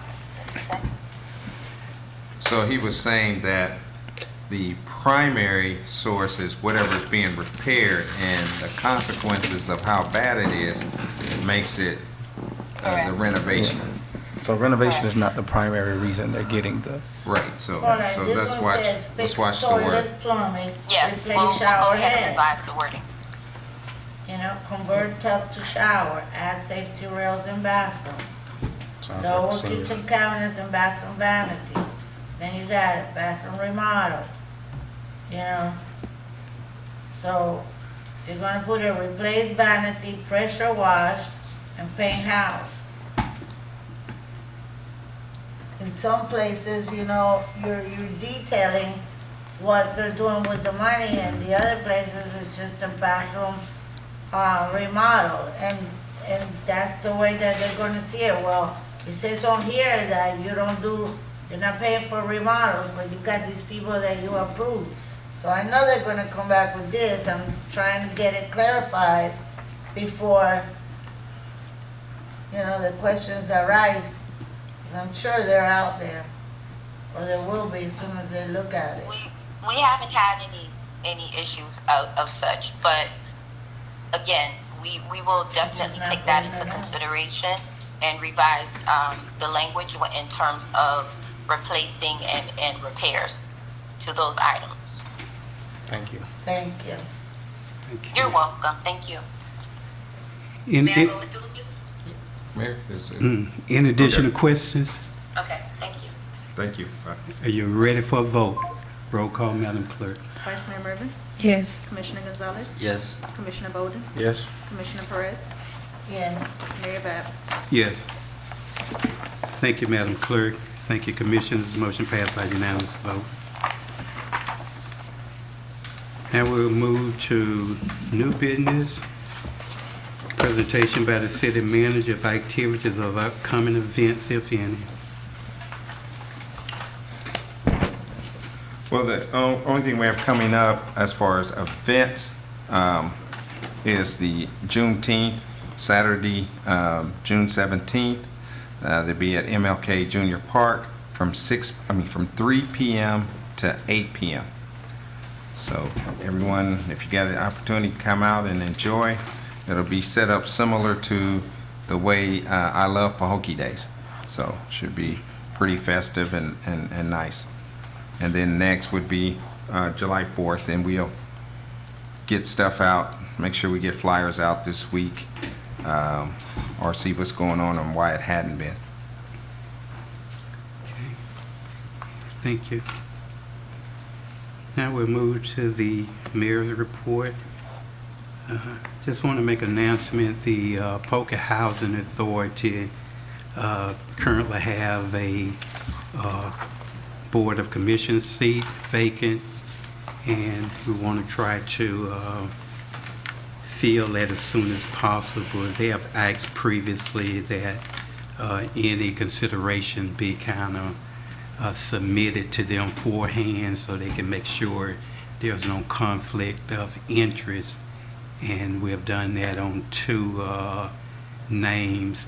But in addition to that, just to be fair with the public and those others who may be interested, have asked staff to make sure that that is posted on the website so that they can complete an application for consideration. I want to try to get that appointment done at a minimum by our next commission meeting. So even if the commission or if anyone that may be interested or want to be considered, it's only 1 seat available, and normally the mayor actually fill that particular seat according to their bylaws, but it will be confirmed by the entire commission, so you'll be aware of who is ultimately selected. So per your request, Mayor, we did last Friday place on the website the Pahokee Housing Authority Board position and the application, sir. Okay. And to date, we've received 1 application. Okay. So From my office. I don't know how it is on. So what are Ms. you Harvey's saying? side. They have a seat open on their board, Mm-hmm. and any of us could Not, apply? no, not us. Not us. You can probably make a Oh, we're not- recommendation and oh. have whoever you choose to fill out an application so they can at least be considered. Oh, okay. But their bylaw calls for the mayor of the city to appoint that seat or The have vacant that seat, seat. right? Okay. I asked, and I'm not sure why we don't have it at this point, but the take-home car policy, I think we always felt that that's a policy that is needed. I mean, I'm gonna be honest, you can almost Google policy or take-home car policy. We do have it. It's for the next meeting. I was just going over the thing that we've completed at least 4 or 5 things to get to Miss Bernadette by Friday. So that is one, the fleet management. Okay. And next, and we mentioned this, we need to do the city manager's summary of his evaluation. That need to be part of the record. We need to, how you want to do it is up to you, but, officially, we need to have our human resource calculate the totals if he haven't already did so, and present that in a meeting where we can, move it forward. I guess it'll be, the totals would be divided by the number of scores, and then that's his final score, his final summary. Okay, I have a spreadsheet. I put together the ones that have been turned in till now. There's only been 3. So 3 commissioners have have turned in evaluations, 2 have not. Okay, I had set a date for February 28th. right. I gave an extension towards the end of March, and I Right. still am missing 2. Okay, without even knowing the two, and I'm not trying to, I'm put not gonna anybody say on the who it is. spot. You move forward with the 3 that you have, divide that score, and present Well, it. I did it. It's a spreadsheet. It's Right. done. I just don't. So we want I it don't on the think it's agenda. fair because there's Yeah. there's spaces open in the spreadsheet that, so I would have to eliminate the 2 and then take a score. That's what we say. Okay. Yes, All right. absolutely. You have to do it that way. All right, so in the next commission meeting, we can either go over it or you guys can do it individually. I mean, I can pass it out to everybody and you guys can look at it and then have meetings with him personally and go over each question and give him suggestions on what he should do. Yeah. Okay? In addition to that, I think that we each need to do a summary of our own. It don't have to be that detailed, but it's just my thought. And in addition to that, we want to do a one-on-one maybe with the city manager. Okay. We can, if you decide, we can have a next commission meeting. I would like to have it included on the next agenda. I have a question, because I'm one of the ones that forgot. I've had it ready and I forgot to turn it in. I noticed the other day. I didn't take it because it was late and I didn't know, nothing else was mentioned or anything. So what, if I take it to you, how long would it take you to put my numbers in there and? It doesn't take that long, but it has to be a decision from the commission if we're going to accept the 2 that are not been turned in yet. I mean, we gave deadlines. It's up to you. I mean, I'll do whatever it takes. I mean, it doesn't take that long to input the numbers. I have it, it's ready. I respect the orders of the commission. I mean, I'm at fault too. Whatever you guys want to go along with. I feel if you can get it in and have it included here, whoever It's ready, the other. it's in an envelope, it you was the sealed second and one? everything. I thought I had taken it in. I feel like if we set a due date for something, we should honor that. I agree with that. And it's not a strike against anybody. We're all human beings. We all have busy lives, things happen. But we set a date. I think we should honor that and move forward. It's really, And I sent email reminders. I said, I mean, it happens. We're all human. Okay. That's. I do have a question about the summary. Is this summary based? Is it objective? Is it subjective? Or is it a combination of both? Is it based on?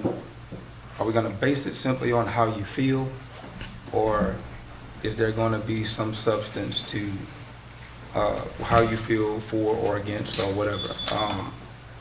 How are we going to do this summary? Is it based on factual information, or is it based on how we feel, or a combination of both? Well, it shouldn't be feelings. Yeah, it's all about opinion. As it should It's not just be feelings. It's all about how you feel? As it should not. Well, if you read it, that's a part of it. I You're grading think. on performance, so it gives performance. you give them the grade that you think of performance, and then you put on the bottom why you What you gave them think? those numbers. Okay. I just wanted to know. my spreadsheet is an electronic spreadsheet. I mean, it just calculates. So, Gotcha. it takes the number by each question and does the average. Let's go back to the point where whether or not we're willing to accept someone who's late or didn't meet the deadline. I don't have a problem. Commissioner Bowden does. So we need to have a consensus if we're gonna allow that. If not, we just move forward with the 3 we have. So. Well, the last time it was 5 years, and he didn't have an evaluation on the last city manager. I don't think he had an evaluation for I don't know how many years. He had an evaluation every year. There was Every no single time that year. it wasn't done. Yes, it was. Not every year he had one. I was the mayor during that time. Every year he had one. And it was here? I recall it, yeah. I Yeah. recall I still have copies of mine, so. How we want to move forward there? I don't know. I wouldn't turn mine in, but it's like Golden says, deadlines are deadlines, and realistically, I think we should abide by that, but I would like the opportunity to at least turn mine in, but if you guys wish to continue with the 3, I respect that. Okay, we'll do a quick vote. I'll motion that we be allowed to have those who are late turn it in if they can get it in within the next day. If not, we'll move forward. We'll vote on that. If that's not approved, then we'll stick with the 3 that we have. If there's a second to that motion. I'm just trying to get a consensus. A second. Okay. So it's been moved by the mayor and second by Commissioner Perez to allow the 2 that's late be allowed to submit their evaluation so it can be included in the total of the city manager evaluation. Call for question. Hearing none. Are you Turn ready? in by what date? By tomorrow, because Tomorrow. Certain Call. time? Certain time? Yeah, before the business day, so if they turn it in by 5, it's good. Standards. Yeah. That's great. If we're gonna be leaders, we're gonna have to get into the habit of, like I said, everybody's human. We make mistakes. You either vote for it or you don't. It wasn't anything on there say, he had a deadline, you but, said 2 deadlines. yeah, you said 2 deadline, but did you put on there also, if you're not able to submit these, they won't count? We didn't establish that, so I don't think we've been in any rules. I didn't If- even know that you. If the majority say no, then it won't happen. If the majority say yes, it's gonna happen. Any additional question? You ready for a vote? Roll call, Madam Clerk. Mayor Bab, Yes. Commissioner Perez, Yes. Commissioner Bowden, No. Commissioner Gonzalez, Yes. Vice Mayor Murphy. Yes. Okay, motion passed by 4-1 majority to allow the 2 commissioners to get their evaluation in by tomorrow, close the business day, to be able to be included. If not, then they won't. Never give me a deadline again. Okay.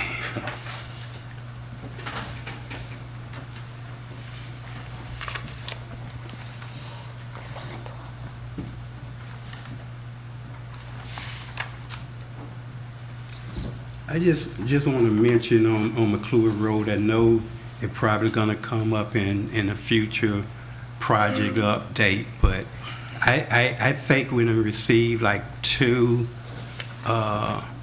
extension on that project. To my knowledge, those funds were received in 2008. I know we switched the priority and put Barfield Highway ahead of McClure. It wasn't 8. But you can do both of those simultaneously. I don't know why that's the truth, but I think we need to make sure that we can expedite getting Barfield, McClure started as soon as we can.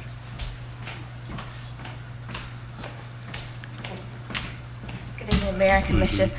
So McClure Highway McClure Road has been started. They're in the design phase right now. Today, we just received the proposal from WGI as it relates to what the work order should look like, and that allows them to split up what is construction and what is utilities. So I just received that this afternoon, so I'll forward it to Mr. Lucas so we can look at it and see what the costs are. It will be forwarded to FDOT as well as Palm Beach County, so then that ILA from Palm Beach County water can be created, and then we will know the cost of what it is. So we are in the process of working on McClure. Design is being worked on. As I stated before, we have met with Palm Beach County Water Utility District to look at what the utilities are, as well as meeting and having a kickoff meeting with FDOT. So project has technically started. Okay. Thank you. So, what, Mm-hmm. well, while she's there, you want the project update, because then there's phase 4, then there's, I have East a Lake question Village. on McClure Road. yes, ma'am? Are we gonna bid it as two separate bids? The No, water, no, the ma'am. utilities from the road? No, ma'am, that is not possible to do two separate. As engineers have stated, it is, in Palm Beach County, to put out two different bids for two different contractors to do. That is not the norm. So it would cause more confusion because you have two different contractors trying to work simultaneously. That one contractor will be hired to do utilities as well as construction. And that concurrence has to come from both FDOT as well as Palm Beach County Water Utilities. So when that bid goes out, they have, and whoever the contractors are that submits a bid, they have the understanding that here's the list of bid items for FDOT, here's the list of utility items from Palm Beach County. Even though it is two lists of items that they're bidding on, it is one bid that comes in. And concurrence has to be given, first priority is to FDOT and then Palm Beach County, because Palm Beach County will pay for the utility part of it. But the contract that we have for road construction is with FDOT. Now we have a competent engineering firm.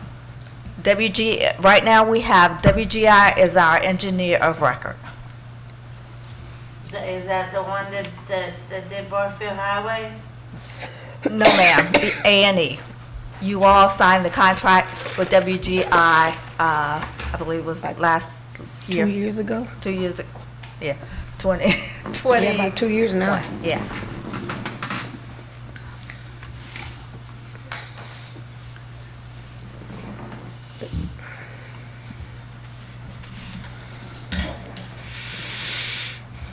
All right, you gonna just update the mayor real quick on, you're on his report time.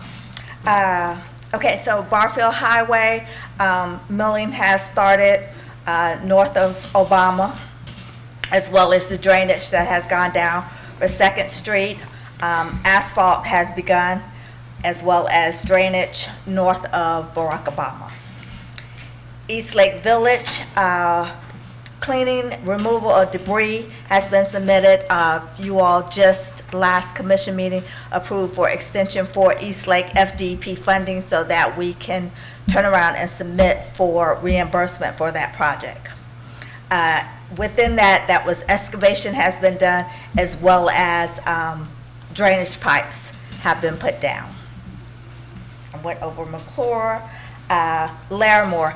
A SCOP application for Larimore, to answer Ms. Pringle's question. A SCOP application from FDOT has been submitted. That was submitted a couple of months ago.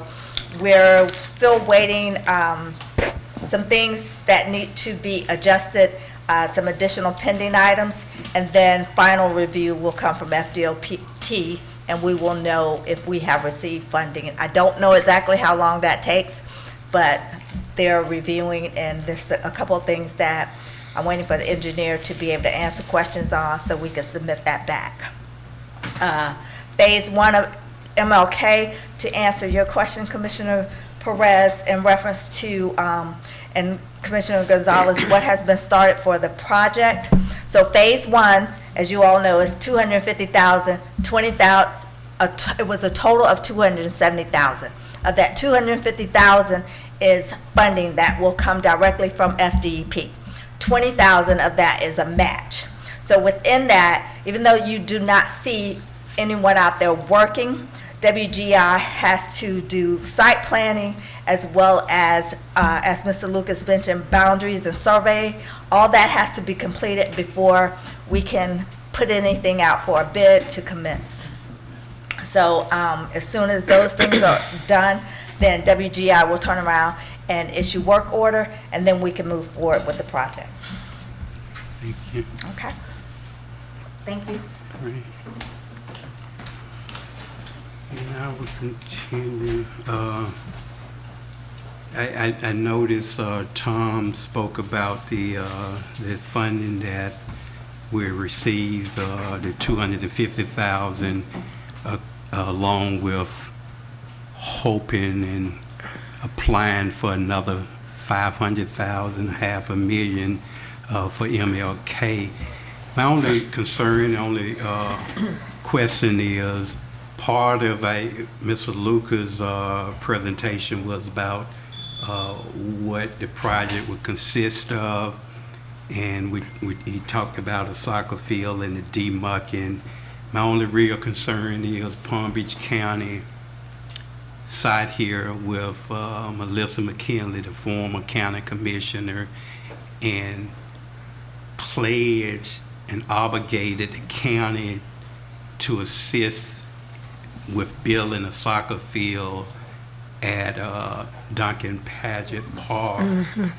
But yet we move forward to seek these additional dollars when they could go towards something that's more in need. I'm not saying a soccer field is not needed, but we have a field here that they play soccer on. And then you have a pledge from Palm Beach County to build a soccer field right down the street, which is in Pahokee. I don't know why we would use our assets and our resources and our funding for soccer field unless that obligation from Palm Beach County falls through. I just can't see us doing that or wanting to do that, but we're moving forward to that. All I'm saying is in the future, regardless what commissioner desires certain project, it need to be at least a majority to say, you know, this is more of a priority and this is what we need to work on, the funding we need to try to receive. I was just a little disappointed when I heard that, but it's there and it's happening. But why we would move forward with that project when Palm Beach County, what we should have been doing is making sure we reach out to Palm Beach County and make sure that they still have that desire to assist in doing the soccer field. And then if it fails, then we move forward with our funding. If I may, where's the soccer field that people use? Here, right out here, you can use. Oh, you mean the AstroTurf? Yes. Yeah, but that's not really, technically, it's not open to the public. It need to be on. We can, I'm just saying, you can do some arrangement to make it open to the public. I'm not saying the original soccer field at MLK is not a good idea, but when you put it in a priority basis, I think, and plus Palm Beach County, the one at Duncan Paget, they offered that. Ms. Melissa was sitting here when she offered that. So I don't know why that's such an urgency to do that, you know. Well, I don't know. Mayor, just one piece of clarity, Mayor. The field will be a dual field. It's football and soccer because it's the same dimension. Then right before it is a practice field they want to maintain, but the kids are falling in holes. So I didn't deviate from anything other than whatever comes out of the middle just goes over towards the basketball goal. Here you got, what I'm saying, you're spending a lot of funds to do it. You got demucking, which are going to be pretty expensive, and a lot of other things you have to do. Have we approached Palm Beach County about what they was doing or planning to do at Rotten Park? That's all I'm asking. Did we do that before moving forward to this? But since it's there, since we done moved forward, that's fine. I'm just saying I don't think that was a great idea to do it that way. And I'm just one person. I'm just doing the reporting. I'm just sharing that. I don't think that was a great idea to do that unless Palm Beach County fell short on their commitment. Can we check that, Mayor? Because I think they did agree to pay for it, not one, I think two soccer field deal out Check there. and see did they budget it, because if she didn't put it in the budget, those were just empty words. Well, that's what I'm saying, that's but they We have to agreed. stay on top of it and Yeah. make sure Can we just it check and stays see? in the Yeah. budget and they're committed to do it. And if they are, I on think the that's a city good budget. idea. Everything we talked about, you know, put in it here, put in it there, but We never came up with we talked about going on MLK and what could be done and this and that, and we also talked about, that they were gonna do it over there, but we never voted or. No, we while I had say it was road, even Tom mentioned it about the soccer field, and even Mr. Lucas reiterated about the mucking in the soccer field, the plan for it. So we moving forward. It appears that we're moving forward to try to get the funding to do it. That's all I'm saying. Yeah, but as far as the site, Mm-hmm. because you're saying that you disappointed because they were paying to do it there and we decided to do it here. I don't think we decided where it was gonna go. I didn't even know that we were. If you're applying for money, you got to say where you putting it at. I'm saying. Exactly, but did you know that's what was, turned in? No, I didn't know that. Okay, Right. that's what I'm saying. Okay.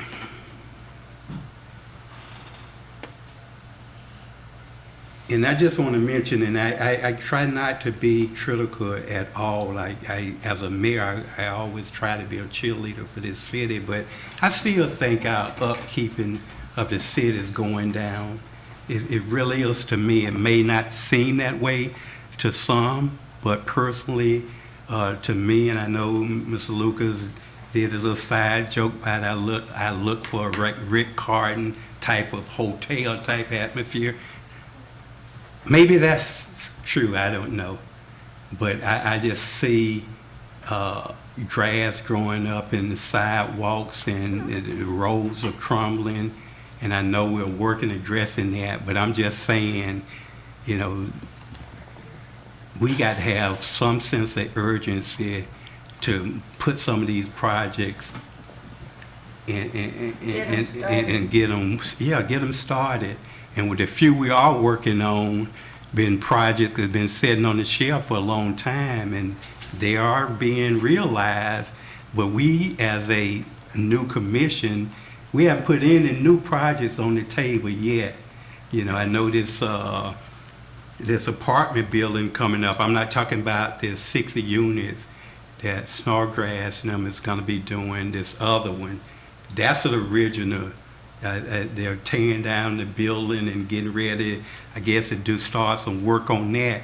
That's going to be a stamp for us. Outside of that, people been asking me as a mayor, what new things that this city have done, So I'm gonna go back to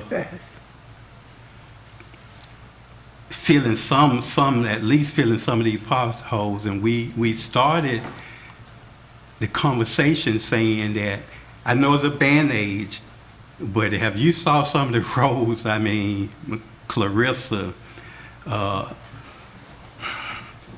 road that we're on, the city hall is on, and other roads, just 3 major roads just right in our face. I'm just hoping that we can find a way to address that, and I think we have some solution to trying to get some surtax money or the ARPA money to address that. Some people think maybe patching it is not the solution, but we got to find some way to do that a little better than what we're doing and a little quicker. And speaking of surtax, what's the status of that? What's our next project that we're going to be doing? I know one of the ones we have listed on there is a new entryway sign. We did one about 5 years ago, the one on Bacon Point Road. We had a goal of doing one at each main entryway into the city. I like at least to see the second one started or worked on or some kind of way. The cost, we already know what that costs, so we have an idea what the cost is, and it's not totally expensive. I think that sign was maybe $26,000 or whatever. It don't even have to be as large, but I would like to see us at least look at doing our second sign. What part of town? I mean, it doesn't even matter to me. We say 4 entries, so whichever one is the next highest visible thoroughway in our city, maybe that can be the next one, whether the one coming down East Main, I don't know. I'm not even say I have a preference. I just want one done. One is by the railroad track and the other one coming to Canal Point into the city. Yeah. Those are entry ways to the city. I do have a question.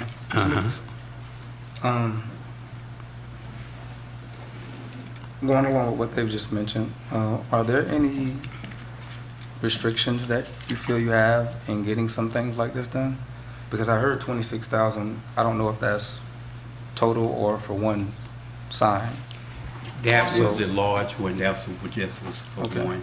So, what restrictions might you have to actually doing that?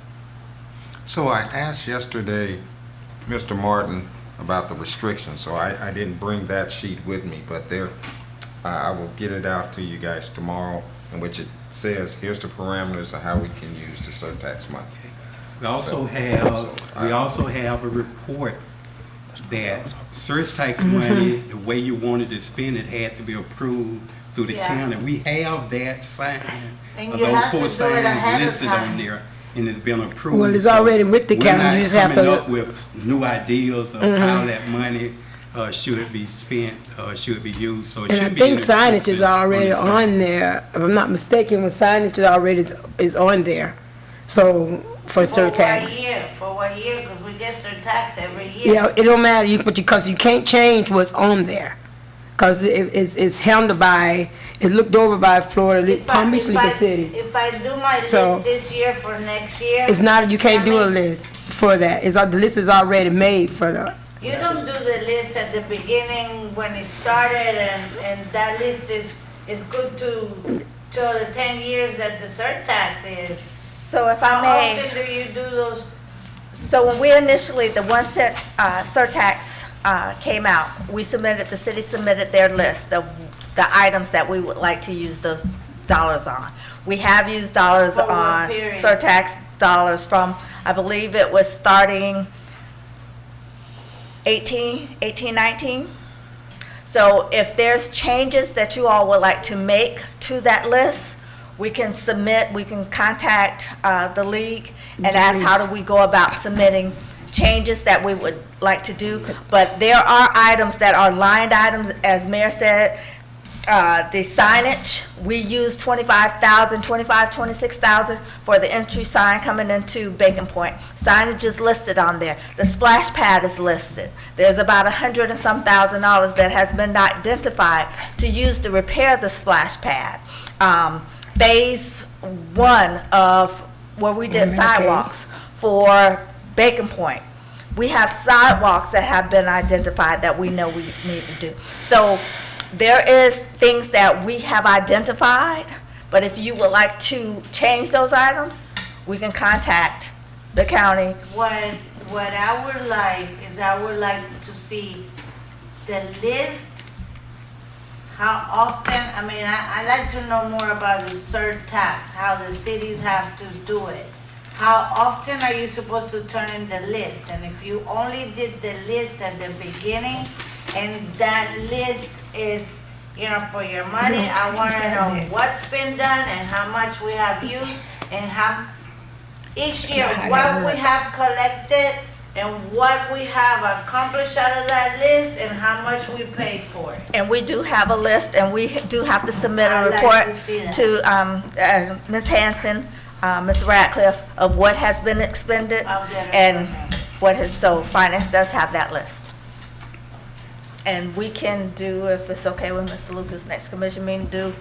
And you have to give, the juice does not give that list out to commissioners. Yeah, so. So you can't call her, get that list. How surtax is done. Isn't it a public record? No, you can't call and get that list. You will have to get it from your city. I think they have public records, and I think we have the list of what was submitted. Okay. Great, thank you. And we'll move to the city manager report. Thank you, sir. Just real quick on the algae bloom update, we have placed a message on the website regarding the health issues and the conditions of algae bloom, especially blue-green. We have addressed it through putting algaecide substances into the water, along with South Florida Water Management District has come in, and they have a boat almost every day that goes into the pier and goes around and treats the pier. Also, with the heat, this is reoccurring as summer comes, algae comes. Algae did not originate in Pahokee. It's coming from outside the walls and it's coming in. Also, we have an issue with the pier design because it's holding things. So I'm looking at, as I'm getting numbers for repairing docks D, E, and F, how do we address that? We have a deadline. We're up for, we got 2 machines that place oxygen and gas into the pier, into the water to treat the algae. It's not working. But they started, we allowed them in through a university grant. Now they want almost $400,000 to keep those machines there, or they're coming and get them. I don't think it was effective use. Now, one of the marina contractors I have spoken with said one of the things we can do is bore down so many feet and cause a reoccurrence of fresh water to come into our pier. They have some alternative ways that we can remove some algae. Go down. So I don't know what that costs. So the university is doing this with a grant, but it's not being productive. Well, the grant's over, so now they want to keep it going, but it's us who has to pay them. How long have they been doing this? 2 years, I believe. They got a grant. There's 2 big silver machines on the pier. It's like one's down in F, and then there's one in, is it Dock B, Carlos?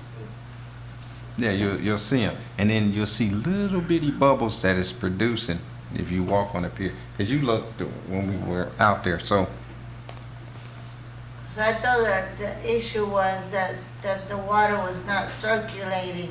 it's not. And they had to do they did something. I don't know if they removed part of it or something so that the water could circulate, and they got the problem fixed. So now why is the water not circulating? To me, like, this is my personal opinion. Y'all may agree, may disagree. Actually, I'd like some of your feedback. To me, this started as soon as they put that steel wall out there in the marina. That's what stopped the pressure of the water, the current, from pushing the water to maneuver, you know what I'm saying, to maneuver away from the pier itself, where the boats are at. Now that steel wall is just whatever water comes in, there's no pressure to push that water anywhere, it just settles. Yeah, Like strips there, it just settles there.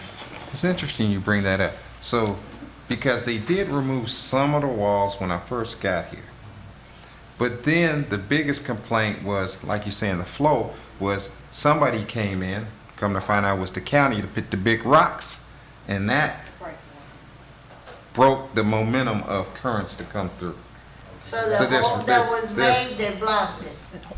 No, it's still No, open. the sheet metal that was located the side of where everyone walks to the pier, that sheet metal has been removed, which we thought would break up. But because of the design of our pier, regardless of whether you remove sheet metal at certain locations, the rocks, which are the breakwater, was designed to keep those boats from moving. However, that is a hindrance now that we have algae that we're, contending with.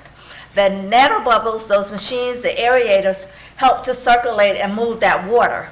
But still, because the way our marina is designed, the algae that is located on Lake Okeechobee is still flowing into our marina regardless. South Florida Water Management has come in and they've installed pumps. They brought the pumps, the big pumps, to help circulate that movement and to shift it out. But unless it rains every single day, that's the only thing that's going to break that up. And as long as we have heat, and it's summertime and we're in South Florida, we're still going to have that regardless of how many circulators we have. We're moving sheet metal because of the design of our pier, and it's coming from the lake. Ms. Adams, I don't mean the sheet metal, I mean the actual steel wall that's embedded in the lake. Down at the bottom. No, I mean like right between the pier, right on the north side of the pier. That big steel wall's like. Yeah, so there's 2 locations that it was sheet metal. No, it's not sheet. Sheet metal's thin. I'm talking about steel walls thick. It's embedded like a pier into the ground underneath the lake. Up underneath that breakwater? Yeah, I mean, you literally The break see wall. it's huge. You can't miss it. It's real huge. It's almost the size of the pier itself. It's like curved, right? Yes, exactly that one. So it's similar to what was on the other side? Yeah, that definitely is not sheet metal. That's But we did cut into it. no, that's not cut They into it. removed the section. They removed the section of it. That was Right. blocking near Yeah, the.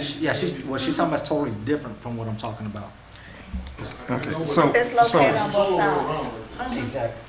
didn't mean to deviate, Mayor. But we've had at least 3 meetings in the last 4 weeks with South Florida Water Management because they're assisting us because of the dire straits of the algae, and they have a high commitment for their machinery from other cities throughout the county and throughout their, what they say, 17 regions. So just like now, we have signed up for a maintenance program to repair the aerators, the circulators, so we have 5. Well, all 5 went down. Now we got 4 back. 1 that's under the bridge is missing, but it'll be back this week. I guess from it breaking it loose from the cord, it broke the frame. So we had to do that repair, and it cost us additional money. It wasn't a whole lot, maybe a couple hundred for a new frame to have the machine in there. But I guess if we, as I direct staff to do a better job of sweeping through, cleaning up debris, it'll cause less damage to our aerators. And then we find they have timers on them, so they said we shouldn't, they don't recommend we run them 24 hours, but we can at least shut them down in the wee hours for 2 hours to save our machinery. So, and then Adams went over the project updates. Parker Building, that's going to special magistrate tomorrow in here, 2 o'clock. See what goes on there. I reached out to Harry, Mr. Siegel. He never called me back after attempts of trying to set meetings with him. We're working on sign replacement, storm drain covers, identifying streets for minor repairs. So I guess priority, what do you guys want to mark as a priority? I know that Larimar is a big concern. Now what I've done in the last couple of days is there's a couple residents in McClure, we're off of Ricky Jackson Boulevard. We've gone and we've put gravel to bring up the field so their cars aren't dipping and scraping, and it looks pretty decent there. So we've done 2 residents there. We did over by our building, so if you coming over there for shade, it doesn't dip and scratch up your car. So we can look at win-win situations. We can go down streets and determine what neighborhoods need some immediate assistance with the gravel treatment to avoid. But we're going to have to prioritize the sidewalks. We're going to have to prioritize, like you guys told me about Cypress, and it dips like that. So how can we do fill in with the gravel to bring it up so that we reduce it. If we, at the railroad tracks on Larimore, I want to do the same thing to see if it levels out everything and we don't have a depression that we hit. How about putting temporary aprons on the corner of the crossing of 4th Street and Cypress, put aprons? Temporary aprons. Someone else had said something about some aprons. Yeah, on Cypress, both ends of Cypress. At 4th, Mayor, what was that you took me that time? Is that 4th and Cypress that where it dipped? I can't recall right offhand. Yeah, because Martin Luther King Park, this road is 5th Street, right? Yeah, so it's 4th Street. It's Cypress. Because I guess right behind Dollar General, people had said, well, we put a little apron over the little dip there because people then got their undercarriage scraped. So, but I think aprons will solve temporary on areas that we need to be. Instead of just filling it up with sand and dirt and patch up work, just put aprons, temporary aprons. we've been talking with Treasure Coast Regional Planning Council. They are now applying for a grant through DEO on our behalf to update our 7-year evaluation and appraisal review called the EAR and comprehensive plan. That's renewed every 7 years, and ours is up due. Is it this year or next year, Jocelyn? Next year? This year. Okay. So hopefully we get the grant. So they're working on that. Our next luncheon for Palm Beach County League of Cities is Wednesday, June 28th. At Riviera Beach Marina. You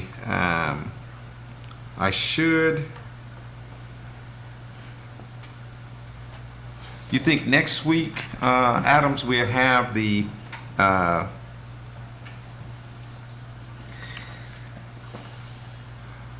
what's it called? The RFP for the marina repairs to ship out. All right, and then we got to run that through Miss Bernadette too. So hopefully we'll have that and it approved and get you guys a copy of all the RFPs we got to get out. We're still pending the start of the audit. Inspector General, Palm Beach County stuff still ongoing. They do request a lot of information from us. And this Saturday, June 17th, is Juneteenth, and next commission meeting is June 27th at 6 p.m. That's it, Mayor, for my report. Thank you. Now we have the city attorney report, if any. No report, Mr. Mayor. Thank you, ma'am. Next is the, Ma'am, did you, for the luncheon, did you already RSVP all of us? Or do we gotta do our own? No, it'll be done tomorrow for Riviera Beach. So do you all you want to go? Okay. All right, I'll do that. Oh, and then part of Palm Beach County's League of Cities, we are District 5, and we have the second Thursday. I have to go individually with each one of you at a different time to have discussions of the group. So for the next one, I think it's July 13th, and that would be you, Commissioner Perez. And To it's do what? we have to go and meet with the district individually. So we'll be meeting with Mr. Radcliffe and our district rep, who is Commissioner Berry over in Belgrade, and then all three cities will be meeting and just having a discussion on private matters. Was discussed, it stays there. So that would be the second. Is yes, the 13th. You know, meet you at City Hall. We leave at 11:30 and get up to Lakeside. It's always going to be at the hospital. Then next person be Mervin, then you, then the mayor. At what time? It starts at 12, but we probably leave by 11:30. You did? Once a month. Once a month. All right, thank you. Next item on the agenda, the future agenda items of commission, if any. This really is not an agenda item, but I just want to advise Commissioner Perez. She has the next business of the month for May, and Commissioner Bolden has the one for June. So hopefully we can get both of them done at our next commission meeting, if you identify the business. Huh? What month you just said? Yeah, we just went And you just went May to June? Oh, I'm sorry. We're doing them 1 month Yeah. behind. So it's July. They have you listed for April of the month. Oh, If because you we look didn't on have, the we had to agenda, it say cancel the April. meeting. May, so May is Okay. this month. I see what you're saying. It's June now, so that's what I'm saying. We Right, can do, so the we next should be able to do meeting? both of them at our next meeting, but you would be the one for May, and Commissioner Bolden be the one for June. I got you. Okay. And we'll be up, we'll be caught I up. thought maybe you needed to see them people. Yeah. But are there any agenda items that any commission may want to have brought forth as an agenda item? Let me ask you something about this business of the month. Like what criteria do you use? It can be any business. It can be a profit business, a non-profit business, whatever you choose. You're just trying to highlight a The business business of the that month. have made a contribution to the community, and we're just trying to highlight that business to give them some more notoriety or publicity or whatever you want to call it. Just a way of saying thank you for being here in the city. Okay, so hearing nothing else about the future agenda item at this time, we'll have our commissioners' comments, and we'll move from Commissioner Gonzalez to my right. I heard A&E's name come up earlier with Ms. Adams. Correct me if I'm wrong, isn't A&E in a lawsuit with the city of Pahokee? Ms. Weeks? I'm not aware of any such lawsuit. Ms. Adams? We haven't been served yet. I haven't seen anything. Are we or we not? A&E You're nodding your head, yes. City? So are we or are we not being sued by A&E? I could be wrong if I read it.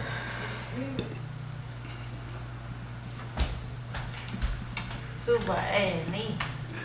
For what? How do you know it, but. I believe we received something from A&E in reference to the amount of money that we owe them.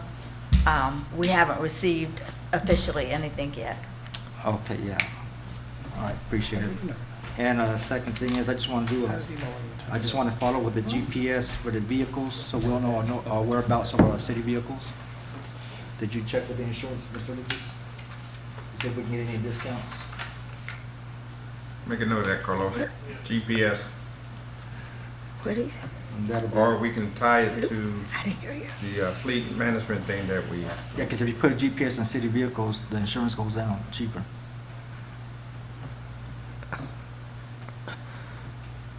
Okay.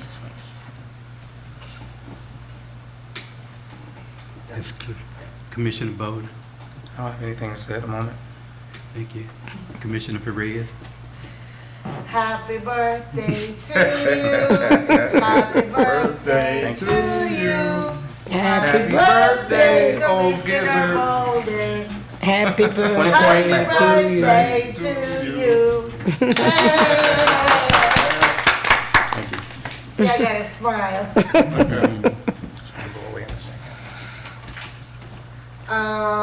Only thing I have to say,